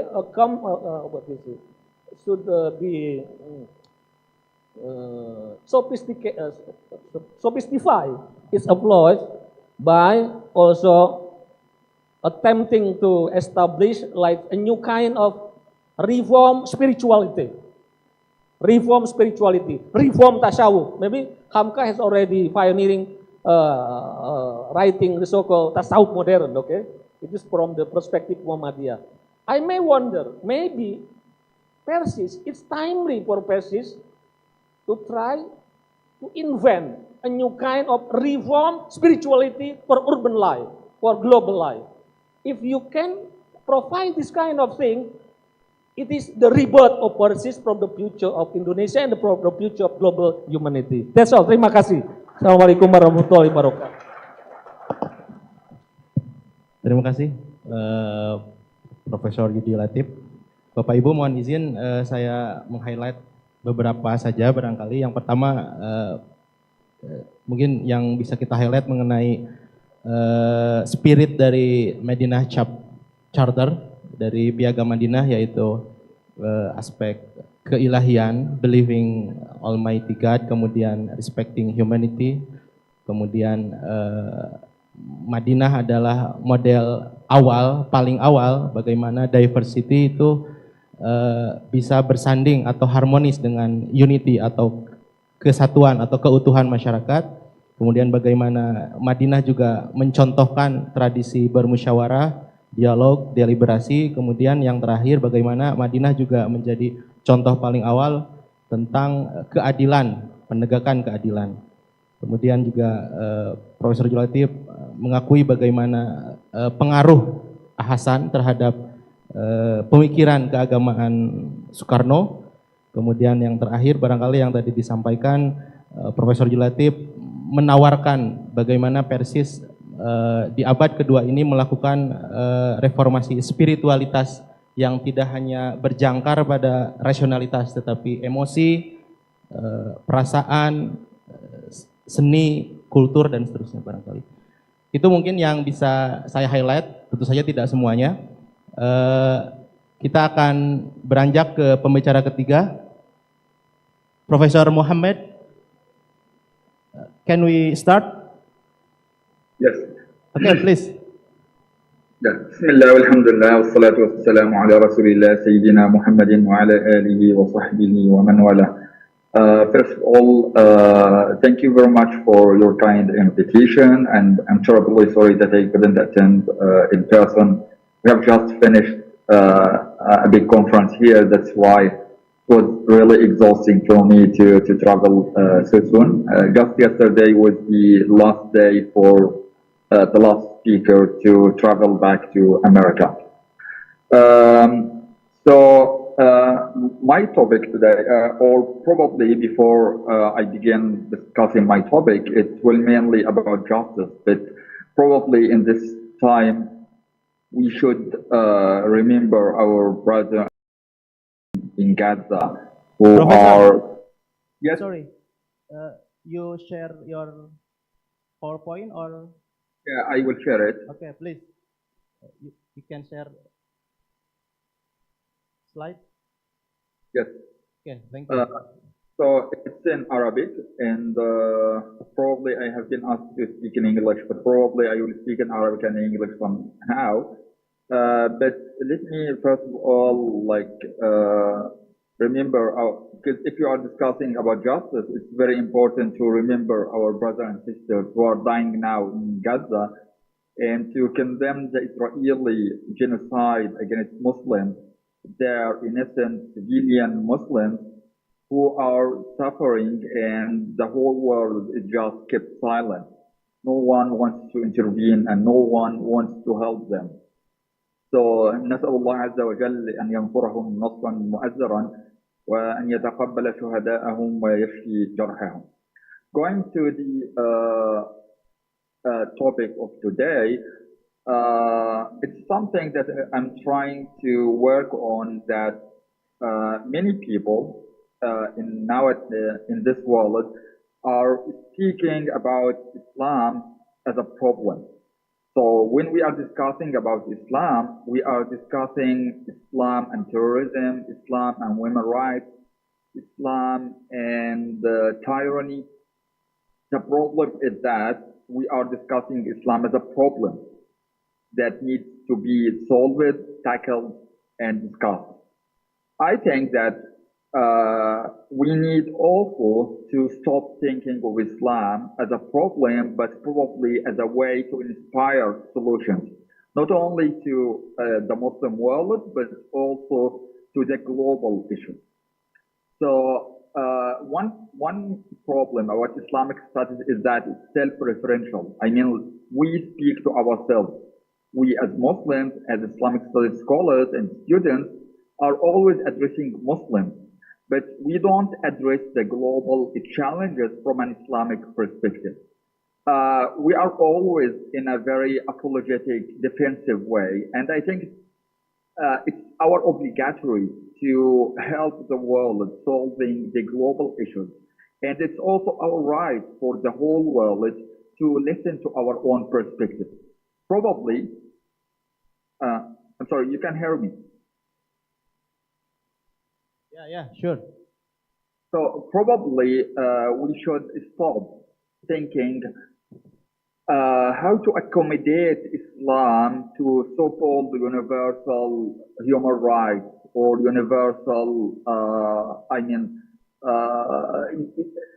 any kind of universality. Probably we should stop thinking, not only stop thinking, but try to think otherwise, try to think differently, try to think that probably it's not the problem of Islam, probably we need to change what's universal about the world, what's global about the world, what's the concept of justice, what's the concept of climate change that we need to deal with from an Islamic perspective. So it's not the relationship between Islam and universality or globality is not only that we need to assimilate and accommodate Islam to so-called universal laws or rights, but it's that also we need to invent and propose our own universalities that's based on our own particular religion, history, culture, and civilization. So one assumption is that fiqh and Islamic history has nothing to do with our modern world. I mean, like, if we are discussing global issues about power relationship, about gender, class, all of these are modern concepts. So the assumption that Islamic law and Islamic history has nothing to do with, especially what's known as social postmodern concerns. What I'm suggesting in this paper is actually Islamic law is replete with many examples of fatwas that actually can be translated in a way or another to be in dialogue with our modern concerns. The issue is that those fatwas or those, discussions is that they are not directly relevant, but we can translate them. And when I say translate, I don't mean linguistic translation, but I mean we can place them in conversation with our global and modern problems. So what I'm trying to do in this paper is actually try to find classical, traditional solutions to our modern global problems. How to connect our own history, our own tradition to the modern challenges. So let's think of justice, for example, justice in this world. Nancy Fraser, which is an American philosopher, she's known to think of justice as abnormal justice, that we are living in an abnormal context, that justice, to think about justice nowadays is so sophisticated because justice for whom, justice by whom, and what's justice first of all. So if we think of, am I as Indonesian responsible for the injustice happening in Gaza or the injustice happening in Somalia or in any other country? Whom I'm responsible for? Do we need to be responsible for people from our own nationality, or we need to think of the ummah as the ummah or the world as there's a new trend now called global citizens, that people are actually adopting global citizenship. So they refuse to be just a citizen of a specific nationality. So when we are discussing the concept of justice, justice for whom, what way of justice? Do we speak about material justice only, or do we speak about justice of recognition, justice of representation, and so on? So actually, the question of justice became much more sophisticated in the modern world and difficult to be addressed in comparison to the pre-modern world. So let's assume, for example, injustice of capitalism. So let's assume that there is a rise in the real estate prices. I mean, like the houses prices went up due to very, very different reasons, and that's why there is a woman gets homeless in some place. Are the corporate or the companies responsible for the rise of the houses price? I'm sorry, it seems there's a problem with the screen that you are sharing.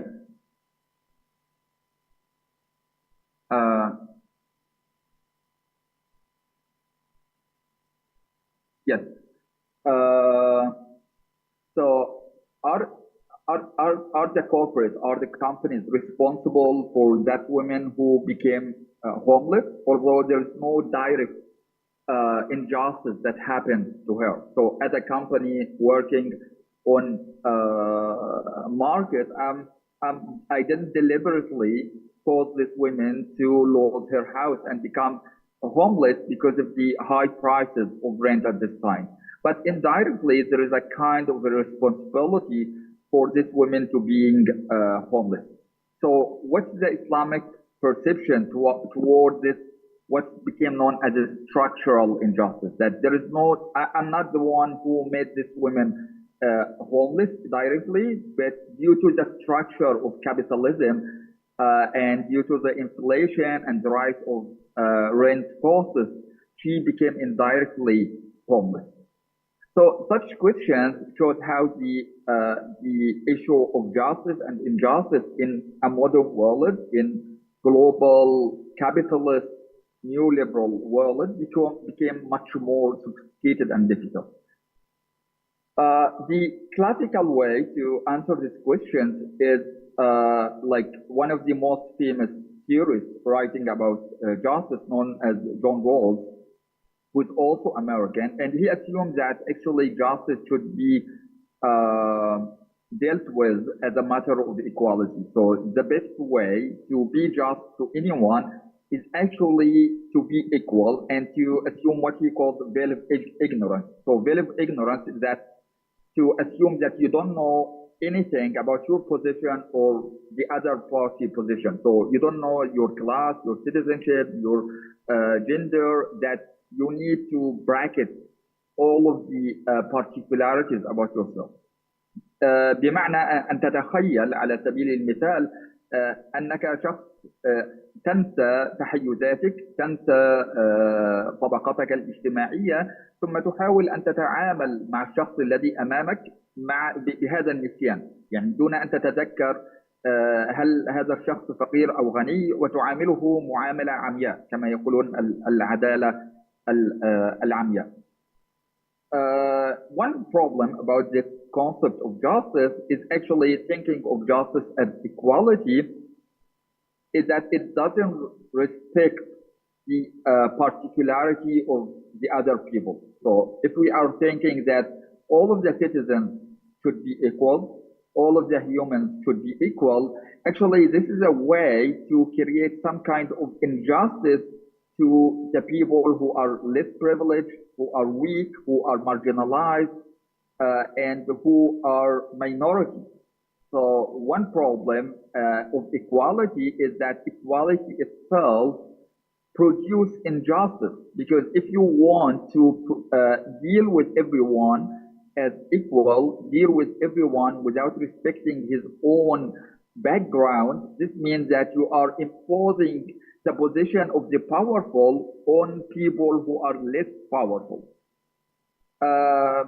أنا لست متأكدا إذا كان هذا واضحا، لكن ما أحاول قوله أننا إذا أردنا أن نتحدث عن العدالة كنوع من أنواع المساواة، فالمساواة في حد ذاتها تفرض نوعا من أنواع الظلم على الأشخاص الضعفاء والمهمشين والذين يوجدون في موضع ضعف وهوان، لأننا في هذه الحالة نحاول أن نفرض وجهة نظر الأقوياء ونطبقها على الضعفاء. بمعنى بسؤال بسيط، مثلا أنا إذا أردت أن أقول التعليم هناك فرصة لتعليم الجميع، دعونا مثلا نتحدث عن جامعة هارفارد مثلا أو جامعة إدنبرا مثلا، نحن نقول لدينا فرصة لتعليم الجميع، لا نفرق بين غني وفقير، لا نفرق بين أبيض أو أسود، من حق الجميع أن يدخلوا هذه الجامعة، ونحن ليس لدينا أي مشكلة في هذا. لكن اللطيف أن مصاريف الجامعة مثلا 20,000 دولار في السنة.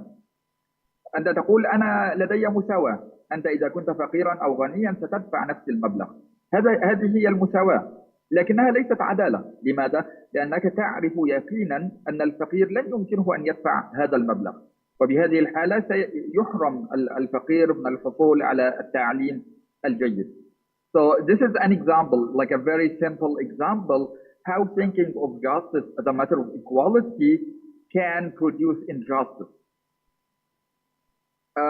One problem about the theories, the modern Western theories of injustice or justice is that it thinks about individualism, equality, and direct responsibility. And we will now see how the Islamic concept of justice, or what I propose at least as Islamic concept of justice, can help us understanding and developing a new theory of justice that can be applicable worldwide.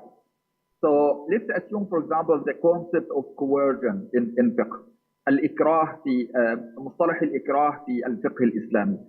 So actually, if you look at how people think about coercion in Islamic law, you will find that there is no equality at all.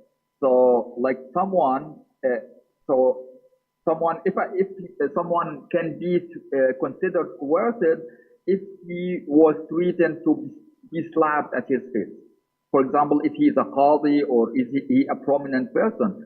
But this slapping, the same slapping may not be considered as a coercion for someone from lower status. Because for them, this is not a matter of compulsion. This is not a big issue. Imprisoning someone for one day can be coercion for a high status official, but probably it may not be a coercion for a lower status person. So you can obviously see here that there is some kind of inequality. Muhammad, the student of Abu Hanifa, say, ليس في ذلك تقدير لازم بل ذلك حسب ما يرى الحاكم في حال من ابتلي به.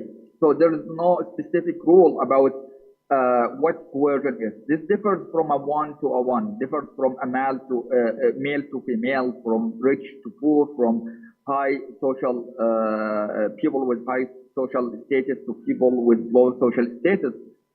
So actually, you can very obviously see that defining coercion in Islamic law has no equal terms. It differs from a one to a one.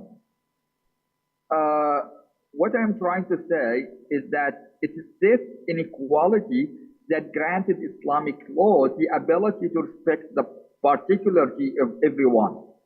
So, for example, when they are speaking about coercion of women, so when they are discussing the coercion of man, they say something like imprisoning him, threatening him of death, killing his son, and so on. But when they are speaking about the coercion of women, they say, for example, if her husband prevented her from visiting her family in return of giving up some financial rights, for example, to him, this is considered a matter of coercion. So you can see here they considered this as a coercion for women and not a coercion for men. So no one say that if some man is prevented from visiting his family, this is considered as a matter of coercion. They also say if a woman gets married and her guardian prevented her from consummating the marriage with her husband, this is considered as a matter of coercion. So you can see that this idea of inequality actually is the one notion that gave women, give less privileged people more rights, because it respects the particularity of each person. So this also happens in many juristic opinions. So in some cases in waqf, for example, they say the waqf will be given to the women and to the poor men. So because there is assumption that women are always poor. So my idea is that it is the inequality that we are not trying to systematize everyone. We are not trying to deal everyone as equal. Is the notion in Islam that give more justice to the people who are weak, less privileged, downtrodden, and so on. So what I'm proposing is that probably we need to stop thinking of justice as equality. If we think from an Islamic perspective, we need to stop thinking that Islam, definitely equality is very important, and Islam adopts a lot of equality in Islamic law and Islamic ethics and so on. But sometimes it's justice that has more importance to Islam than equality. This also applies in a different way. So let's assume, for example, the modern nation state. So one problem about the modern nation state is that it needs to deal and to treat all of its citizens equally. So what does it mean that it needs to treat all people equally? This means that the law of the state, which is usually the law of the majority of people, needs to be imposed on everyone, regardless of his ethnicity, regardless of his religion, regardless of anything. And actually, this is very problematic because it doesn't respect the particularity of individuals. So let's assume, for example, that, and this is one of the main characteristics of the modern state, that the modern state needs to deal with all citizens equally in regard to obligations and responsibilities. So let's think, for example, if I'm living in UK, for example, and I'm a Muslim, I need to get married according to my own law of Islam, according to my own Sharia, or at least want to get divorced, want to make, a woman wants to make khullah. This is not allowed. I mean, like, it can happen at a grassroots way, I mean, like, non-official way, but the state will never recognize such a marriage or such a divorce, simply because of the idea of equality. So the idea of equality is that all citizens need to be treated on the same basis. So what is this same basis? Is actually the Western secular law, which represents the law of the majority of people. So from my perspective, I believe this is a matter of injustice to the minority, whether this minority is Muslim, Jews, Christians. So as a Muslim, I have the right to respect my own rights to as a community, not only as an individual, but as a community. So the Islamic system doesn't implement the same principle that of equality. So in Islamic law, for example, we have no problem if Christians or Jews are actually referring to their own laws of marriage and divorce and family issues. So actually, the Islamic system recognizes such a marriage. So if you go to Mahakim al-Shar'iyya, you will documents, archive, you will find a lot of archives that are related to Christian and Jews family issues. And actually, it is the idea of justice that grants those people the freedom to use their own legislation. It's not the idea of equality, because as I say, equality means imposing the laws of the powerful on the laws of the less powerful. So this doesn't happen in Europe or any modern country, because for them the concept of justice means equality. So if I want to be just to a citizen, I need to be equal to him. I remember in like 20 years ago, or like probably 15 years ago, there was a famous case in Egypt that some Egyptian seculars wanted to implement the state law on the inheritance and marriage law of Christians. So for them, they were assuming why Christians in Egypt have their own marriage law, why do they have their inheritance law? And the Pope of Coptic Pope of Egypt actually proposed to the Constitutional Court that it is Islam that allows Christians to adopt their own laws and to adopt their own way of dealing with inheritance.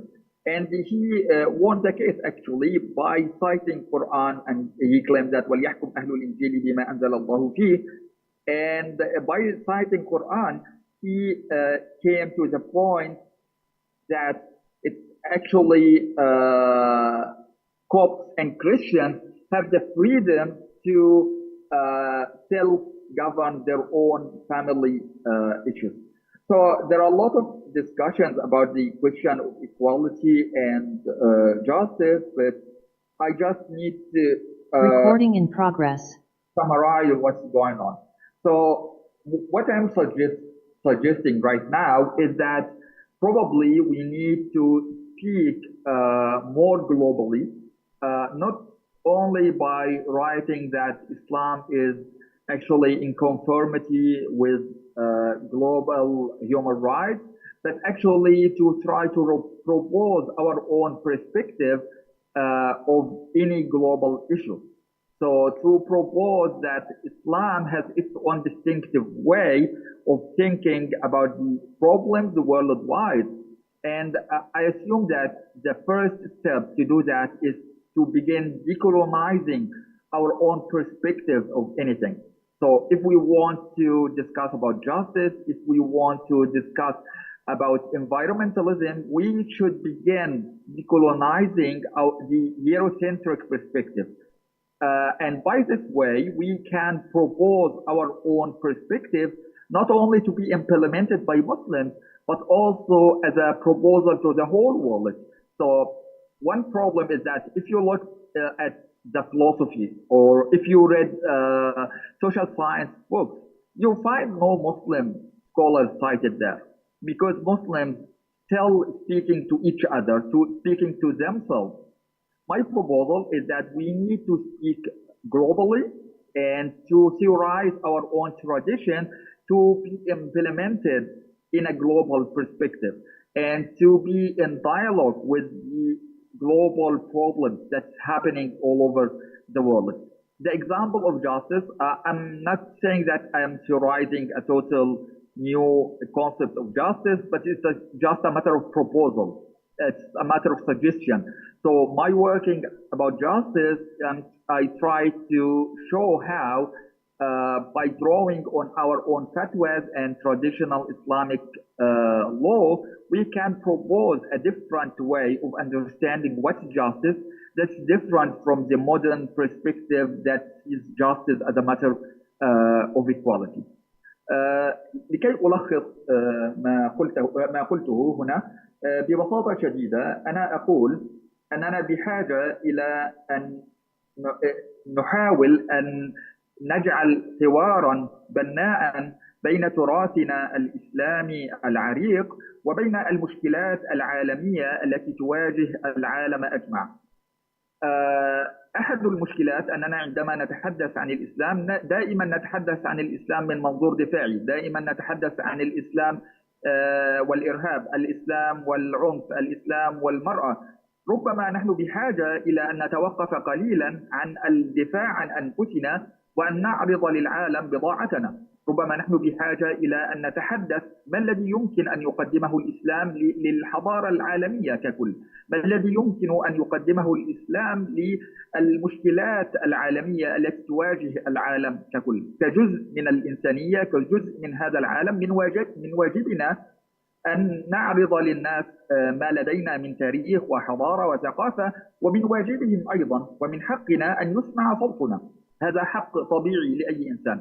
نحن لدينا مشكلة عندما نقرأ في الفلسفات العالمية، نقرأ في علم الاجتماع العالمي، لا نجد صوتا للمسلمين، والصوت الوحيد الذي الموجود للمسلمين هناك هو صوت الاندماج، وكيف أن الإسلام لا يتناقض مع الحرية، الإسلام لا يتناقض مع حقوق الإنسان، في حين يعني نأخذ تلك المفاهيم ونأخذ تلك الأفكار على عواهنها. ما أقول قوله هنا أننا بحاجة إلى أن نفكك الخطاب الاستعماري، بحاجة إلى أن نفكك الخطاب الغربي، بحاجة إلى أن نحاول أن نفكك. نعم سأنهي الآن. بحاجة إلى أن نحاول أن نفكر بعيدا عن هيمنة الخطاب الغربي لكي نقدم صورة أو نقدم طرحا إسلاميا خالصا ليس للمسلمين فقط وإنما لحل المشكلات العالمية ككل. ونموذج المساواة والعدل الذي تحدثت عنه آنفا كان محاولة مبسطة لتوضيح كيف يمكننا أن نستخدم التراث الإسلامي للإجابة عن أسئلة عالمية. جزاكم الله خير. Thank you, Profesor Marakabi. Jazakalloh Khair. Jazakum Allah. Gimana, Bapak Ibu disimpulkan? Iya, ada ya. Nanti PowerPoint-nya kita bagi ya. Tapi secara umum Profesor Marakabi mencatat hal penting bagaimana kita sebagai umat Islam, khususnya para scholars itu merumuskan sendiri teori-teori tentang justice, khususnya tentang keadilan, tentang apapun yang menjadi isu global, dengan merujuk pada tadi yang disampaikan oleh Profesor Yudi Latif, the original pristine of Islamic teaching, gitu ya. Jadi tadi juga disampaikan mengenai perlunya melakukan dekolonisasi, maksudnya kita tidak mencontoh serba barat begitu, tapi kembali lagi kepada turos, kembali lagi kepada ajaran-ajaran Islam yang sudah diwariskan oleh para ulama secara turun-temurun. Saya kira itu barangkali. Thank you, Profesor Marakabi. You can stay until the closing event, and in case there is any question for you. Bapak Ibu sekalian, saya buka sesi tanya jawab untuk 3 penanya. Kita coba satu termin saja dulu. Kita melihat waktu dan jadi kita akan selesai pada jam 12 ya. Biar equal, biar justice, nanti dari ibu-ibu ya 1, dari bapak-bapak 2. Itu equal nggak? Equal ya. Dari tengah. Ya itu yang pakai kerudung pink 1 ya. Ya itu. Kemudian antum yang kaos itu ya, kaos abu-abu. Mohon maaf Dokter Undang. Dari kanan, dari itu yang topi hitam. Oke, syukron. Mohon dibantu panitia. Mikrofonnya yang itu, yang itu tuh yang kerudung pink, Kang. Nah itu. Oh, maju ke sini, Teh. Ya, mendekati mikrofon. Terima kasih. Silakan nama, asal organisasi, ortomnya apa barangkali, dan kemudian ditujukan kepada siapa kalau spesifik. Silakan.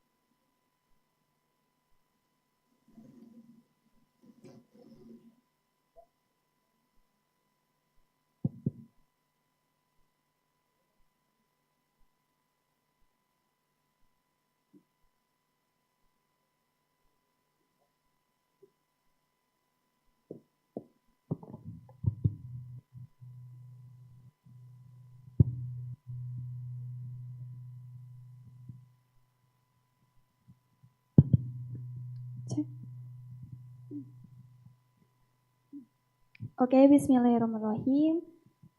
My name is Winda Hapsari. I'm from Persatuan Islam University, and I have question for to Ustaz Yudi Latif. So the question is, how can we encourage the position of Islamic mass organization growing up, such as Jamia Persis, so that they can take part in strengthening democracy in Indonesia? So thank you.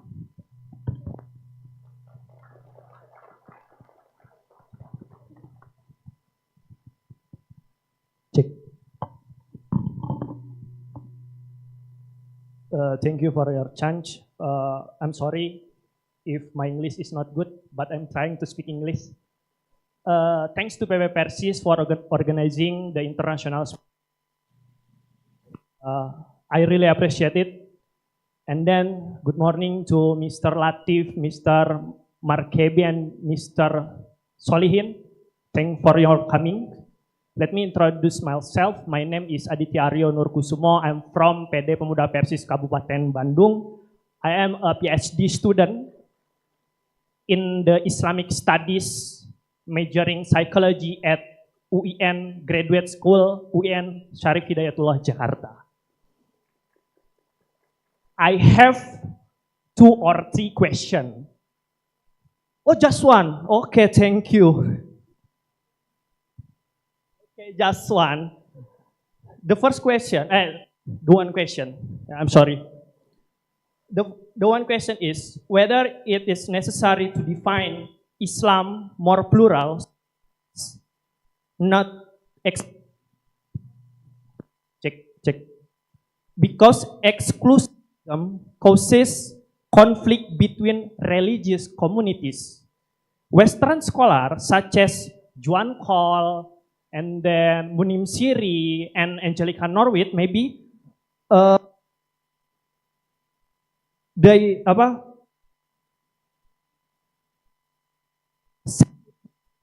check notation submits God. Narrow religion brought the Prophet Muhammad Sallallahu Alaihi Wasallam. Jadi pertanyaan saya intinya banyak Western scholar atau sarjana Barat yang mengatakan bahwa Islam is not a religion. Islam adalah sebuah sikap penyerahan diri kepada Tuhan yang monoteistik gitu. Islam adalah bentuk penyerahan diri kita kepada Tuhan. Jadi ada Western scholar yang mengatakan bahwa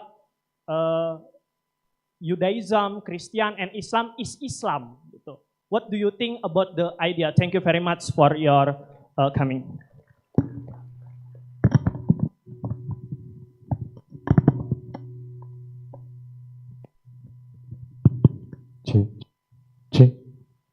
Okay, Bismillahirrahmanirrahim. I am Ibs Arif Hidayat as Persatuan Islam University's lecturer. I want to ask to all the keynote speakers, it's such an honor for me to have Professor Sohirin Muhammad Solin PhD and Professor Yudi Lati PhD and Muhammad Al-Marakebi PhD to have you all as a keynote speaker here. The questions is the organizations of PERSIS this year in 2023 enters its 2nd century. So, how can this purist mass organization contribute further to strengthen democracy in Indonesia? And what is appropriate strategy to strengthen PERSIS position in Indonesia? Thank you so much.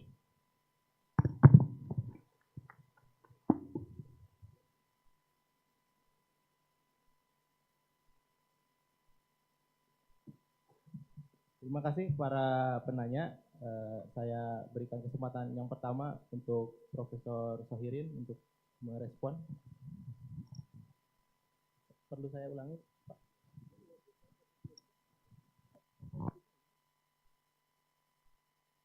Yeah, but if you want to,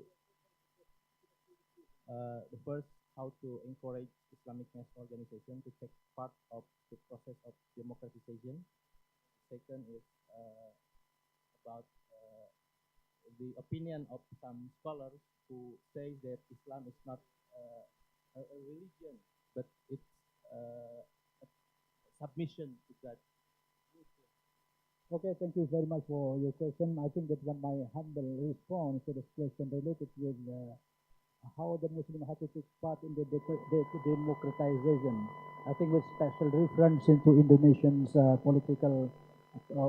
political activities in Indonesia. Okay, I'll try my best because you see, as to be honest, I'm not really familiar with what's going on in the country Indonesia. As I told you, although by citizen I'm still Indonesia, I don't want to lose my citizenship of Indonesian citizenship. But I'm not really familiarizing, interacting with deeply with what is happening in Indonesia, but I heard on that one. But for me in general, like this, okay, if really democracy is really in the real sense, I'm saying, because you see, if you study political science, sometimes there is also sort of the downgrading in understanding of democracy. It is really democracy or that or not? Democracy really applicable in our society in the real sense or not?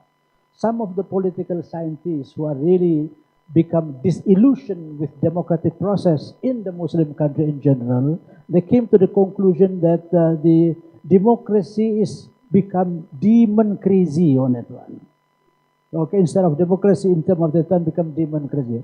Anyway, for my understanding, because democracy which is related with the political system in Indonesia or in the Muslim world, let me just explain one thing, okay, to my humble observation. I'm not a political scientist anyway, but I might base on my reading quite extensively what is happening in the Muslim world. Of course, in the past, I'm saying, Islam does not or did not recognize what the system of government based, which is known as nation-state system. Nation-state system. This is the new government, the new system which is imposed by the Western world.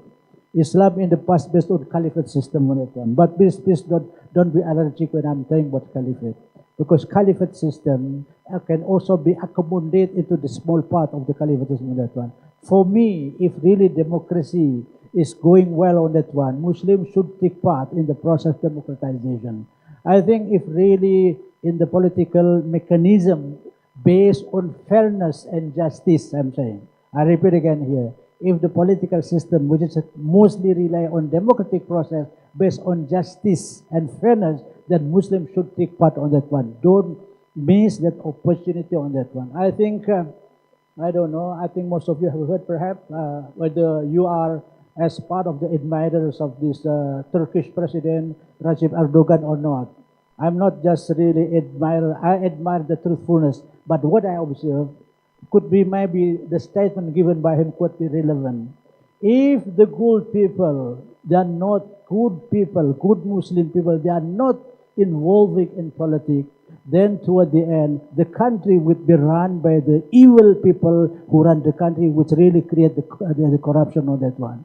So for my understanding, if really democratic process is the real sense on that one, Muslims should not miss this opportunity because it's related to determine who will be the future leaders of the country on that one. You have to understand, I'm just referring to the thing, okay? I'm not just based on the textual evidences. If you really see something which is man of justice, good character, it has sort of a deep experience in running the government, and based on moral character that we got, you make sure that one, through democratic process, you have to take part in the democratic itself. Because of this, I'm saying here, democracy, but unfortunately, I'm saying, in the Muslim world, I'm saying, is there any democratic in the real sense? Forget about Indonesia. I'm saying in general on that one. It's nothing on that one. If we go to many, all the Arab world, all the election in the Arab world, all everything based on forgery on that one. That's what's happening in the Muslim world of today. But now you should be pessimistic on that one, okay? We have to be optimistic because you see, this is the part I was saying before. The life is characterized by the competition. You should involve in the competition based your own principle. This need to educate the Muslim. Because of this, I don't know, it is PERSIS has the political orientation in terms of the doctrine or PERSIS or not. I'm not sure on that one. Is PERSIS political orientation or apolitical orientation on that one?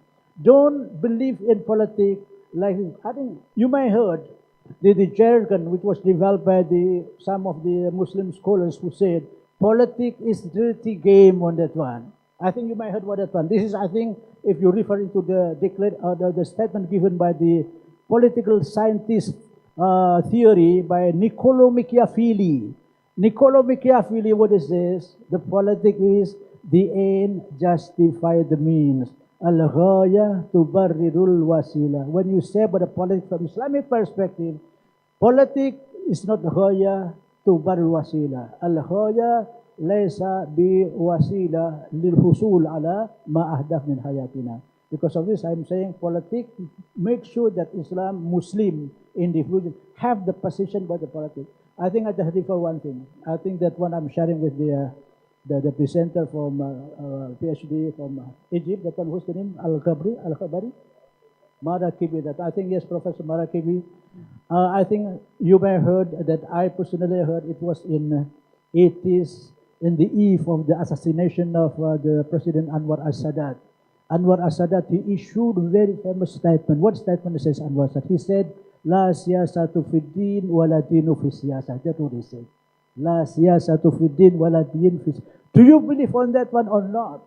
Because for me, when Sahabat Islam and say politics, you should not be deeply influenced by the theory of the politics of others.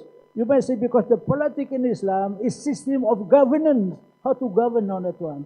The Prophet ﷺ, of course, when some people, the certain Muslims, they challenge others. Is there any political word in Quran? No. Hal hunaka as-siyasa, hal hunaka al-kalima as-siyasa fil Quran wal sunnah. La tujad huna hada ma yuqalu ba'dun nas. Ana aqul as-siyasa fil Islam mabda'uha faqat al-amru bil ma'ruf. Hinama antum taquluna al-amru bil ma'ruf labudda an yakuna munazzaman. Wa lihada ana aqul Al-Islam laysa dinul infiradi. Islam is not workable when you are only concerned about spirituality individually. Islam is not only concerned with spiritual individuality, but Islam needs to be put into the system on that one. Because of this, I'm saying in all aspects, not only in politics, in all aspects. This is what it says by Imam Ali Karamallahu Wajah. Karamallahu Wajah says, Al-haqqu bila nizam yakhlubuhu al-batilu binizam. The truth which is disorganized, which is easily defeated by the false, which is best organized. It's a well management on that one. This I'm saying on that. Because of this, you have to make sure, I think it's a long way to go, long way process. I think PERSIS, if you can train each member to give the future, the vision, the new vision of politics, political vision inside within the organization as reformative organization coined by Hassan on that one, make sure they can give teaching the Islam on political orientation, on concept of ma'ruf. Forget what political orientation. Our concept al-ma'ruf is based on the tanzim itself. Last 1 minute from them. The truth, not only the truth related to Islamic law and everything, which include the two aspect on that one. Back to my experience on that one. In Japan, I'm saying, in Japan society, Japanese people whose age exceed 100 years. In Japan, there's more than 1 million of Japanese whose age longer than 100 years. What is the reason on that one? The reason is because the knowledge of Japanese on health can be put into the system on that one. Because of this, I say many times, make sure that all individual, intellectual and scientists become the knowledge inventor, put into the system and can be disseminated and be taught to individual. Thank you very much. Wassalamualaikum. Thank you, Profesor Sahirin. I'm sorry to limit your time. Silakan Pak Yudi Latif menyampaikan jawabannya. Itu pertanyaan yang pertama itu bagus ya. Apa peran dari organisasi kemasyarakatan di dalam usaha untuk menyehatkan demokrasi? Penting karena demokrasi yang sehat itu berkembangnya itu dalam koridor sempit, ya, koridor sempit yang dimana di dalamnya ada keseimbangan antara kekuatan negara dan kekuatan masyarakat gitu. Kalau negara itu terlalu kuat, masyarakatnya lemah, negara itu akan berkembang jadi otoritarianisme, nepotisme, kronisme, dan lain-lain itu.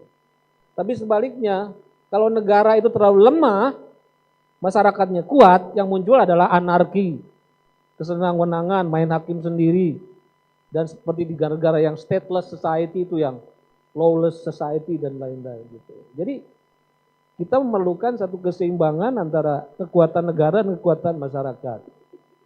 Tidak ada demokrasi yang berkembang sehat kalau kita hanya menyerahkan sepenuhnya negara itu hanya kepada para politisi. Karena power itu tends to corrupt. Kekuasaan apapun meskipun tadinya culun, kalau di dalam kekuasaan bisa jadi corrupt. Bisa jadi corrupt. Nah, dan politisi selalu berada di zona nyaman. Tidak pernah ada perubahan-perubahan besar, hanya diserahkan kepada inisiatif para politisi. Oleh karena itu biasanya, dan ada masalah di dalam state itu, meskipun teorinya kan ada checks and balance di dalam kekuasaan, tapi sebenarnya katanya ada namanya itu problem Gilgamesh. Gilgamesh itu raja Uru di Sumeria, dia raja yang sangat dominan, tapi tadinya punya oposisi, namanya itu Engkudu gitu. Jadi setiap Gilgamesh kebijakan A, si Engkudu bilang B gitu. Terus beroposisi satu sama lain. Tapi si Gilgamesh itu pinter. Gimana supaya smooth apa yang dia pilih itu tidak ada perlawanan. Akhirnya si Gilgamesh itu merangkul si Engkudu gitu. Maka si Engkudu yang tadinya oposisi habis-habisan pada Gilgamesh, lama-lama bersekutu gitu. Lama-lama bersekutu. Nah akibatnya check and balance mati di dalam, hanya kalau kita mengandalkan pada negara, selalu ada tendensi antar elit itu bisa saling peluk-memeluk gitu. Maka memerlukan checks and balance dari society gitu. Nah dalam sejarah Indonesia, kekuatan oposisi yang paling kredibel itu sebenarnya ormas keagamaan gitu. Karena relatif civil society dalam arti sesungguhnya itu memang ormas keagamaan. Kalau civil society itu begini, masalahnya prasyaratnya itu kan kesukarelaan. Dan di dalam kepemimpinannya makanya karena tidak punya berniat untuk menempatkan orangnya di dalam kekuasaan, pemilihan di dalam ormas-ormas civil society ini relatif atas dasar keterpercayaan, amanah, tidak ada beban-beban harus makan duit dan lain-lain. Tapi sekarang masalahnya banyak pemilihan ormas-ormas pemuda, ormas-ormas agama, itu juga mulai kesusupan duit ini. Ini merusak gitu. Nah di antara ormas, sekian banyak ormas keagamaan yang masih otentik sebagai civil society yang genuine, itu adalah PERSIS gitu. Nah, jadi ini jangan sampai PERSIS juga ikut-ikutan di dalam pemilihan pemimpinnya itu mulai main duit gitu. Wah, ini kalau udah main duit dengan mudah PERSIS dicaplok oleh para elit politik gitu. Nah ini, nah itu ya, itu yang pertama, itu penting sekali menjaga independensi ormas keagamaan. Dan dalam sejarah Indonesia, partai politik boleh jatuh bangun. Masumi aja partai Islam terbesar yang luar biasa itu mati gitu. Tapi ormas keagamaan terus hidup.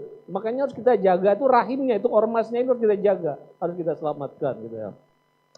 Nah kedua begini, dalam cara ormas keagamaan itu menyehatkan demokrasi, kita juga harus memahami demokrasi itu satu kata tapi dengan banyak pengertian. Di dunia ini ada semacam 13 model demokrasi gitu. Tapi kalau kita bagi umumnya ada yang namanya majoritarian demokrasi, demokrasi berbasis majoritas, suara mayoritas. Sebenarnya tidak banyak. Inggris model Westminster, Amerika dan jajahan Inggris seperti Karibia. Sebagian besar itu sebenarnya namanya konsensus demokrasi. Nah konsensus demokrasi itulah yang kira-kira harus menjadi pilihan Indonesia. Kenapa? Karena gini, demokrasi itu punya cacat bawaan. Sejak eksperimen demokrasi awal di Athena hingga demokrasi modern kayak di Amerika, demokrasi itu terbiasa menangani masyarakat homogen. Ya, misalnya di Athena yang boleh punya hak pilih itu cuma orang dewasa, laki-laki, warga kota gitu. Tapi perempuan, budak, luar kota itu tidak boleh hak pilih. Atau negara modern kayak Amerika, masyarakatnya majemuk, tapi dengan satu kelompok dominan yang memarginalisasikan kelompok lain. Jadi Amerika itu masyarakatnya plural, tapi kita tahu orang Indian, orang Afro-Amerika tidak disetarakan seperti orang white Anglo-Saxon Protestan itu. Di Amerika, orang Afro-Amerika dan orang Indian baru diakui sebagai equal citizen secara formal itu lewat amandemen ke-14, kurang lebih 100 tahun setelah Amerika merdeka. Itu pun baru diimplementasikan secara konkret ketika Kennedy memimpin 100 tahun lagi. Jadi memerlukan 200 tahun di Amerika untuk equal citizen itu terjadi. Dan itu pun sekarang masih kambuhan gitu. Superiority kulit putih itu masih membayang gitu saat ini. Nah, para pendiri bangsa kemudian datang dengan gagasan jenius sekali. Bagaimana demokrasi itu bisa menangani masyarakat majemuk. Tadi saya katakan tantangan global hari ini adalah diverse societies. Dan demokrasi cuma terbiasa masyarakat majemuk. Makanya misalnya masyarakat homogen, makanya bahkan negara-negara Skandinavia ya, yang berbagai indeksnya kan bagus-bagus gitu semua. Tapi begitu memasuki masa kemajemukan itu tergagap-gagap. Swedia, Denmark masih kepikiran membakar kitab suci Al-Quran gitu. Bahkan di Indonesia yang katanya demokrasinya masih ini, kayaknya tidak ada kasus di Indonesia mayoritas Islam membakar Bible gitu. Tidak pernah terjadi di ruang publik Indonesia. Tapi it's happen di negara yang selalu kita jadikan sebagai rujukan demokrasi. Bahkan yang membuat saya nelangsa, negara Skandinavia yang jadi eksemplar dari banyak success story bermasalah ketika memasuki masyarakat heterogen. Nah, para pendiri bangsa sejak awal, karena kita tahu Indonesia ini masyarakat majemuk dan anggota BPUPK itu sudah merangkum segala kemajemukan Indonesia, maka cara kita melakukan tata kelola demokrasinya itu sudah sejak awal dipikirkan bagaimana bisa mengatasi masyarakat majemuk. Nah, oleh karena itu misalnya, pertama demokrasi kita tidak hanya mengandalkan majoritarian right atau individual right. Karena kalau pakai prinsip mayoritas, seumur-umur yang memimpin itu pasti yang mayoritas. Seumur-umur yang jadi presiden itu orang Jawa melulu gitu. Jadi saya pikir kalau jadi presiden itu hanya orang Jawa, kenapa kita menjadi Indonesia gitu? Nah itu, ya. Nah jadi bagaimana? Oleh karena itu tidak boleh hanya berbasis individual. Maka para pendiri bangsa juga mengakomodasi keragaman golongan. Terutama golongan-golongan marginal ya, etnis, agama, profesi, pekerjaan itu diakomodasi. Dan ketiga, karena Indonesia itu wilayah kepulauan yang sangat luas, tiap daerah punya masalahnya sendiri, maka kemudian ada representasi teritorial right, utusan daerah. Nah, konyolnya sekarang utusan daerah itu diganti oleh DPD gitu.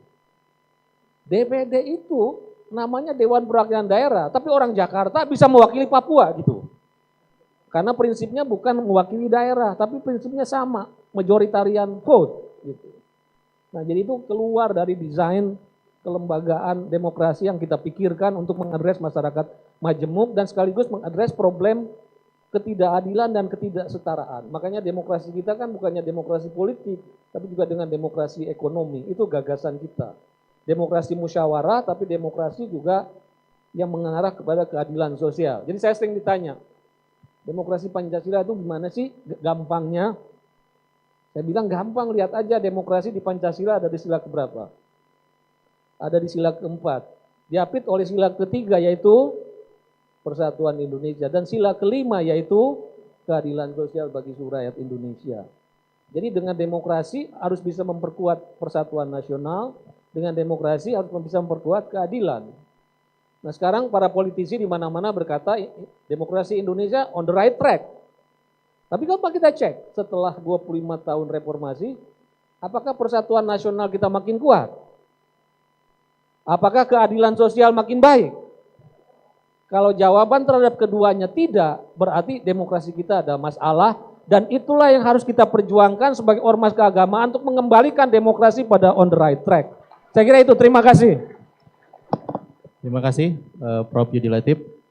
Profesor Marakibi, please, you will comment question about Palestine, right? Please. Thank you very much. I think that any question about Palestine now is a timely and important question. The question asked about how can we help Palestinians. I think that the first and the most important thing is about knowledge. Michel Foucault used to say that knowledge is power and power is knowledge. And it's very important to familiarize ourselves with what's going on, to understand the Palestinian issue, to understand what are the concepts, what are the terms that are used. So it's not Israeli-Hamas conflict. It's not Israeli-Palestinian conflict. It's not a conflict between two countries over a border. We should understand that very well. We should be very careful when we teach our children, when we are speaking with the international world, there are a lot of misinformations going on here and there, and it's our responsibility to very deeply familiarize ourselves with the history that there's nothing like Israel. It was a Palestine that's occupied. This is an emancipatory for freedom. People want to decolonize themselves from a colonial state, from apartheid state. All of this information is very important, not to get misguided by the Western media. The second issue, which I think is very important to Muslim organizations here in Indonesia and everywhere in the world, is about activism.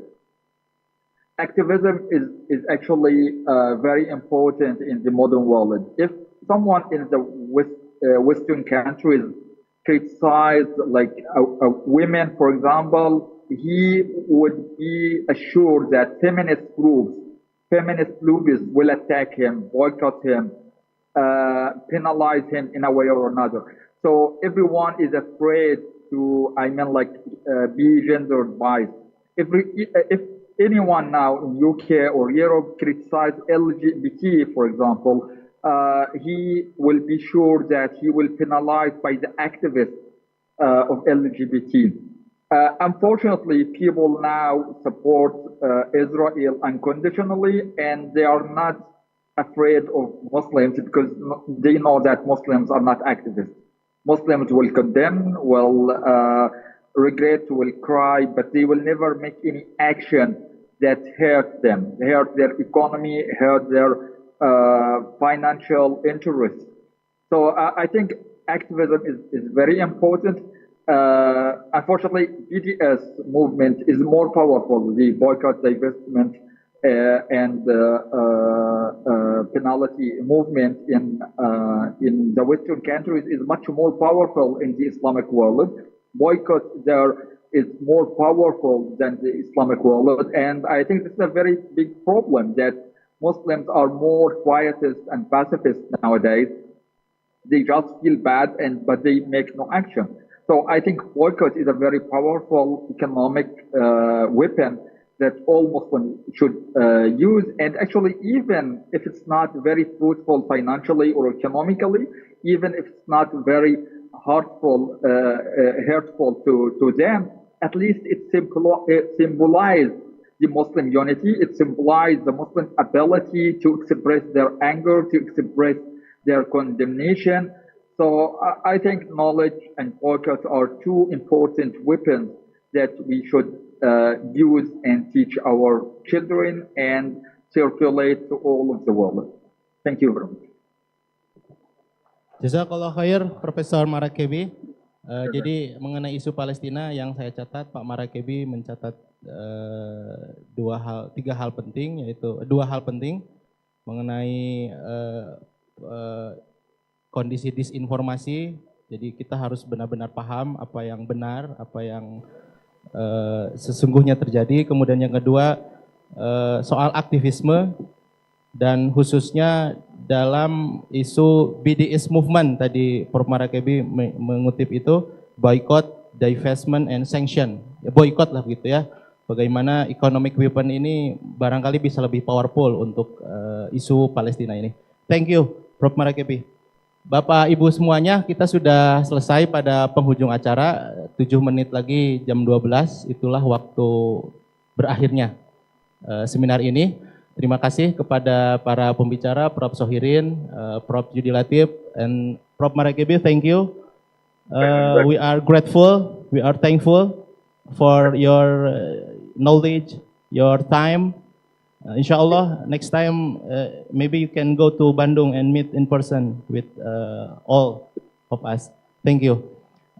Bapak Ibu sekalian, demikian seminar pada hari ini. Saya selaku moderator mengucapkan terima kasih dan mohon maaf jika ada hal-hal yang kurang berkenan dalam pelaksanaan seminar selama 2-3 jam terakhir. Demikian saya kembalikan kepada pembawa acara. Silakan. Hadirin yang berbahagia, Untuk sesi terakhir pada rangkaian acara seminar hari ini adalah sambutan dari Ketua Umum. Tapi sebelumnya kami persilakan kepada para pembicara untuk kemudian menerima plakat dari panitia yang akan langsung disampaikan oleh Ketua Umum Pimpinan Pusat Persatuan Islam. Yang pertama kepada yang kami hormati Bapak Profesor Sohirin M. Solihin PhD. Kami persilakan untuk menerima plakat dari Ketua Umum. Yang kedua kepada Bapak Yudi Latif PhD.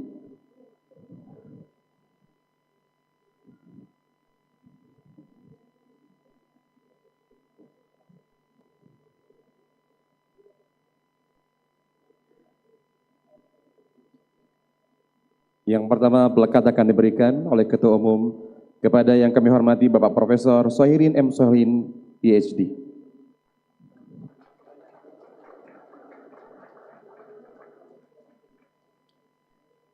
Dan yang kedua, plakat akan diberikan kepada Bapak Yudi Latif PhD.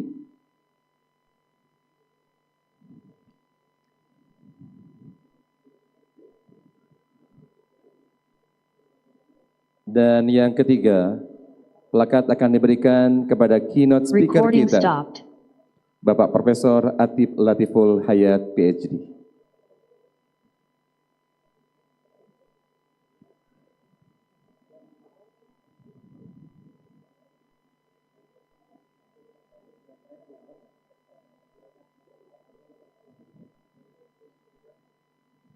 Dan mohon dengan hormat kepada Sekretaris Umum Pimpinan Pusat Persatuan Islam untuk mendampingi Ketua Umum untuk difoto bersama dengan seluruh pembicara.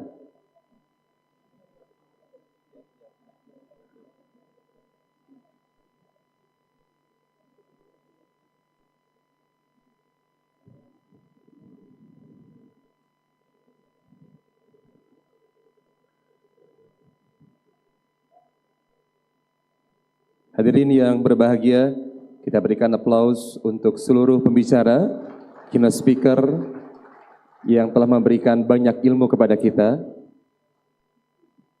pada acara seminar internasional sebagai acara penyerta Musyawarah Kerja Nasional kedua, Pimpinan Pusat Persatuan Islam.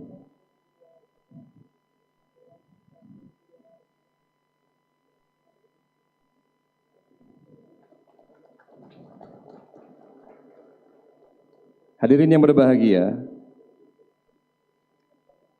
mari kita simak bersama sambutan dari Ketua Umum Pimpinan Pusat Persatuan Islam yang kami hormati Al-Ustadz Dr. Kiai Haji JJ Zainuddin MAG, sekaligus menutup dengan resmi acara seminar internasional isu keagamaan kontemporer dan peran masyarakat sipil muslim. Kepadanya disilakan.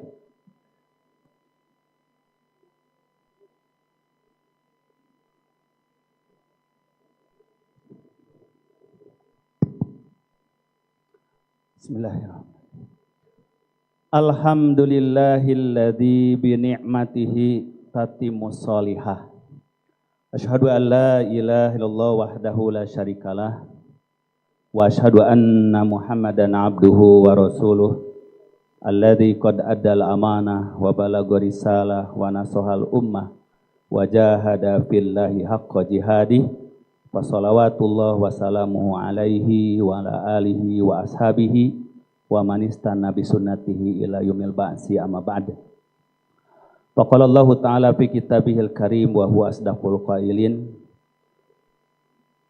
tilka ummatun qad khalat laha ma kasabat walakum ma kasabtum wala tus'aluna amma kanu ya'malun. Yang saya hormati, saya muliakan, saya banggakan para narasumber di seminar internasional pada hari ini. Yang saya cintai, saya banggakan seluruh peserta yang hadir dari berbagai perwakilan pimpinan wilayah, daerah, bahkan dari bagian otonom yang tidak dapat saya sebutkan satu persatu. Menghemat waktu, pertama tentu saja atas nama pimpinan Pusat Persatuan Islam menyampaikan ucapan dan apresiasi yang tinggi kepada seluruh narasumber yang telah menyampaikan berbagai macam pemikiran yang penting yang tadi saya sempat menyimak di perjalanan setelah pembukaan Muskernas PERSIS TV. Yang kedua, tentu saja acara ini terselenggara karena kesungguhan panitia yang tidak terlepas dari agenda Muskernas 2, Pimpinan Pusat Persatuan Islam. Dan yang ketiga tentu saja acara ini juga sukses karena kehadiran seluruh para peserta. Karena kalau ada peserta tentu tidak akan semeriah ini. Di akhir acara ini saya memberi catatan bahwa kita sekarang memasuki abad kedua perjuangan dakwah Jamiah Persatuan Islam setelah melewati satu abad yang lalu.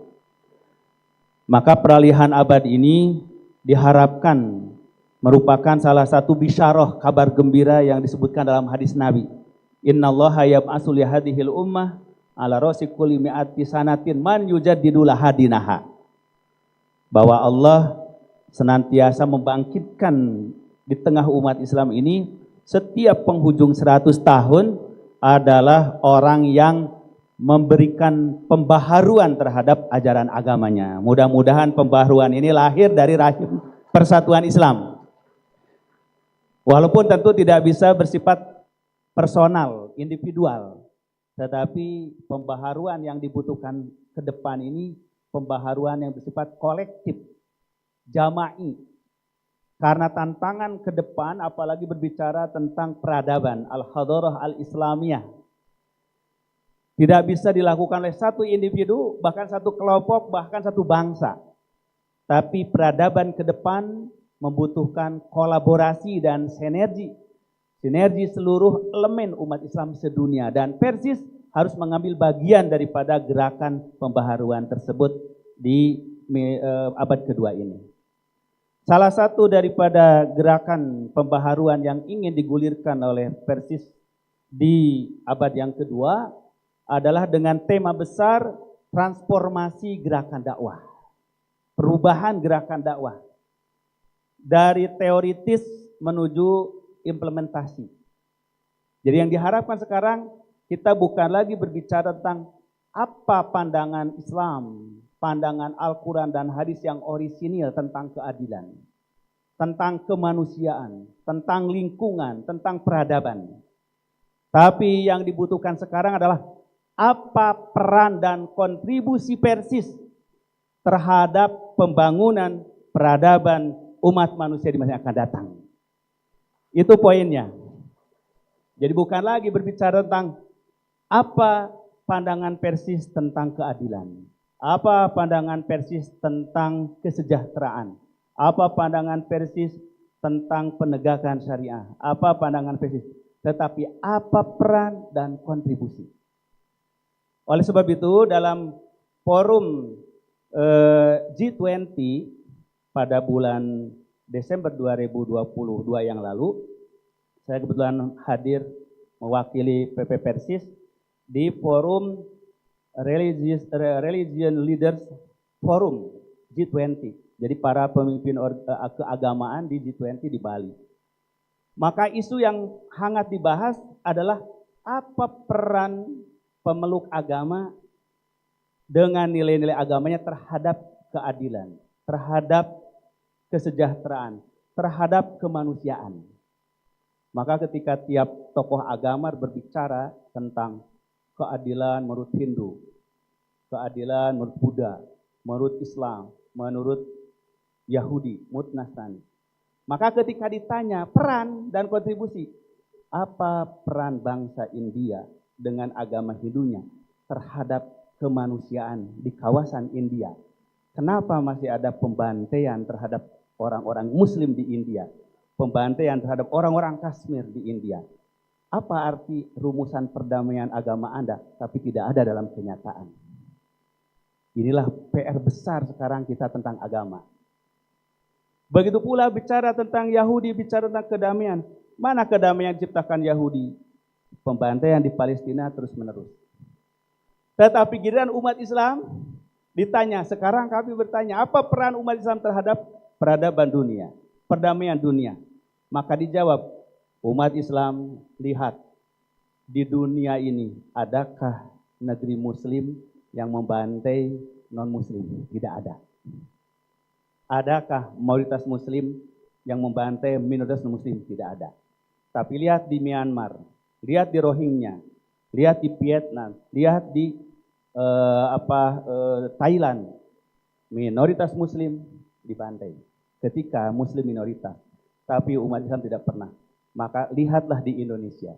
Itu wujud daripada implementasi kemanusiaan, peradaban umat Islam dalam menerapkan agamanya terhadap non-muslim. Tapi ketika ditanya begini, kenapa umat Islam tidak melakukan penzoliman terhadap bangsa yang lain, agama yang lain, tetapi Anda melakukan pembantaian terhadap saudara Anda sendiri? Itu di Yaman, itu di Libya, itu di Suriah, itu di Irak. Jadi aneh umat Islam ini katanya. Tidak membantai non-muslim, tapi saling bantai di antara mereka sendiri. Allahu Akbar. Inilah PR besar sekarang. Apa kita akan mengatakan pada dunia? Peran dan kontribusi peradaban dan perdamaian umat Islam untuk dunia. Bagaimana kita akan menawarkan perdamaian kepada dunia, sementara di negeri kita sendiri tidak damai? Itulah yang non-muslim tunjukkan ke umat Islam. Apa yang terjadi di Yaman, apa yang terjadi di Suriah, apa yang terjadi di Irak, apa yang terjadi di Libya, dan sekarang yang terbaru, apa yang terjadi di Sudan. Memang umat Islam tidak ada sejarahnya membantai non-muslim, tetapi saling membantai di antara mereka karena perbedaan mazhab, karena perbedaan aliran politik, karena perebutan kekuasaan. Inilah PR besar kita semuanya, ikhwah sekalian. Maka negeri kita yang tercinta Indonesia ini, di dalamnya ada Jamiah Persatuan Islam. Maka tuntutan yang terbesar ke depan, apa peran dan kontribusi kita untuk mewujudkan keagungan nilai-nilai Islam yang berdasarkan Al-Quran dan Sunnah ini. Mudah-mudahan apa yang disampaikan oleh para narasumber tadi, ini menjadi bekal bagi kita semuanya, khususnya bagi pimpinan pusat yang akan melaksanakan Muskernas kedua pada tanggal 24 sampai tanggal 26. Semoga acara ini bukan yang pertama dan terakhir, tapi yang pertama dan akan terus berkelanjutan, mungkin bukan hanya setahun sekali. Mudah-mudahan bisa digagas oleh bidang tarbiyah, Dr. Pepen, bisa setiap semester sekali demi meriah lagi ke depan. Selamat atas pelaksanaan ini. Akhirnya kita tutup kegiatan ini dengan membaca doa, Allahu ya'khudhu bi'aidina ila ma fihi khairunil Islam wal muslimin. Rabbana atina fid dunya hasanah wa fil akhirati hasanah wa qina adzabannar. Subhanakallahumma bihamdik asyhadu an la ilaha illa anta astaghfiruka wa atubu ilaik. Walhamdulillahirabbil alamin. Wassalamualaikum warahmatullahi wabarakatuh. Waalaikumsalam warahmatullahi wabarakatuh. Hadirin yang berbahagia, kami informasikan bahwa seluruh resume pembicara kita pada seminar hari ini, insya Allah akan di-share oleh panitia melalui website Persis dan berupa file PDF. Jadi insya Allah seluruhnya akan kami sebarkan ke seluruh Persis dan bagian otonomnya, insya Allah mudah-mudahan tidak lama lagi. Hadirin ikhwati iman yang berbahagia, selesai sudah seluruh rangkaian acara seminar internasional dan isu keagamaan kontemporer dan peran masyarakat sipil muslim pada hari ini. Akhirnya saya Irfan Firmansyah undur pamit. Rabbana atina fid dunya hasanah wa fil akhirati hasanah wa qina adzabannar. Wassalamualaikum warahmatullahi wabarakatuh. Dan mohon untuk tidak beranjak lebih dahulu Bapak Ibu sekalian, karena kita akan diabadikan oleh tim Persis fotografi kita. Silakan duduk di tempat Anda. Dan insya Allah nanti mohon izin kepada Ketua Umum, Sekretaris Umum, betul, didampingi.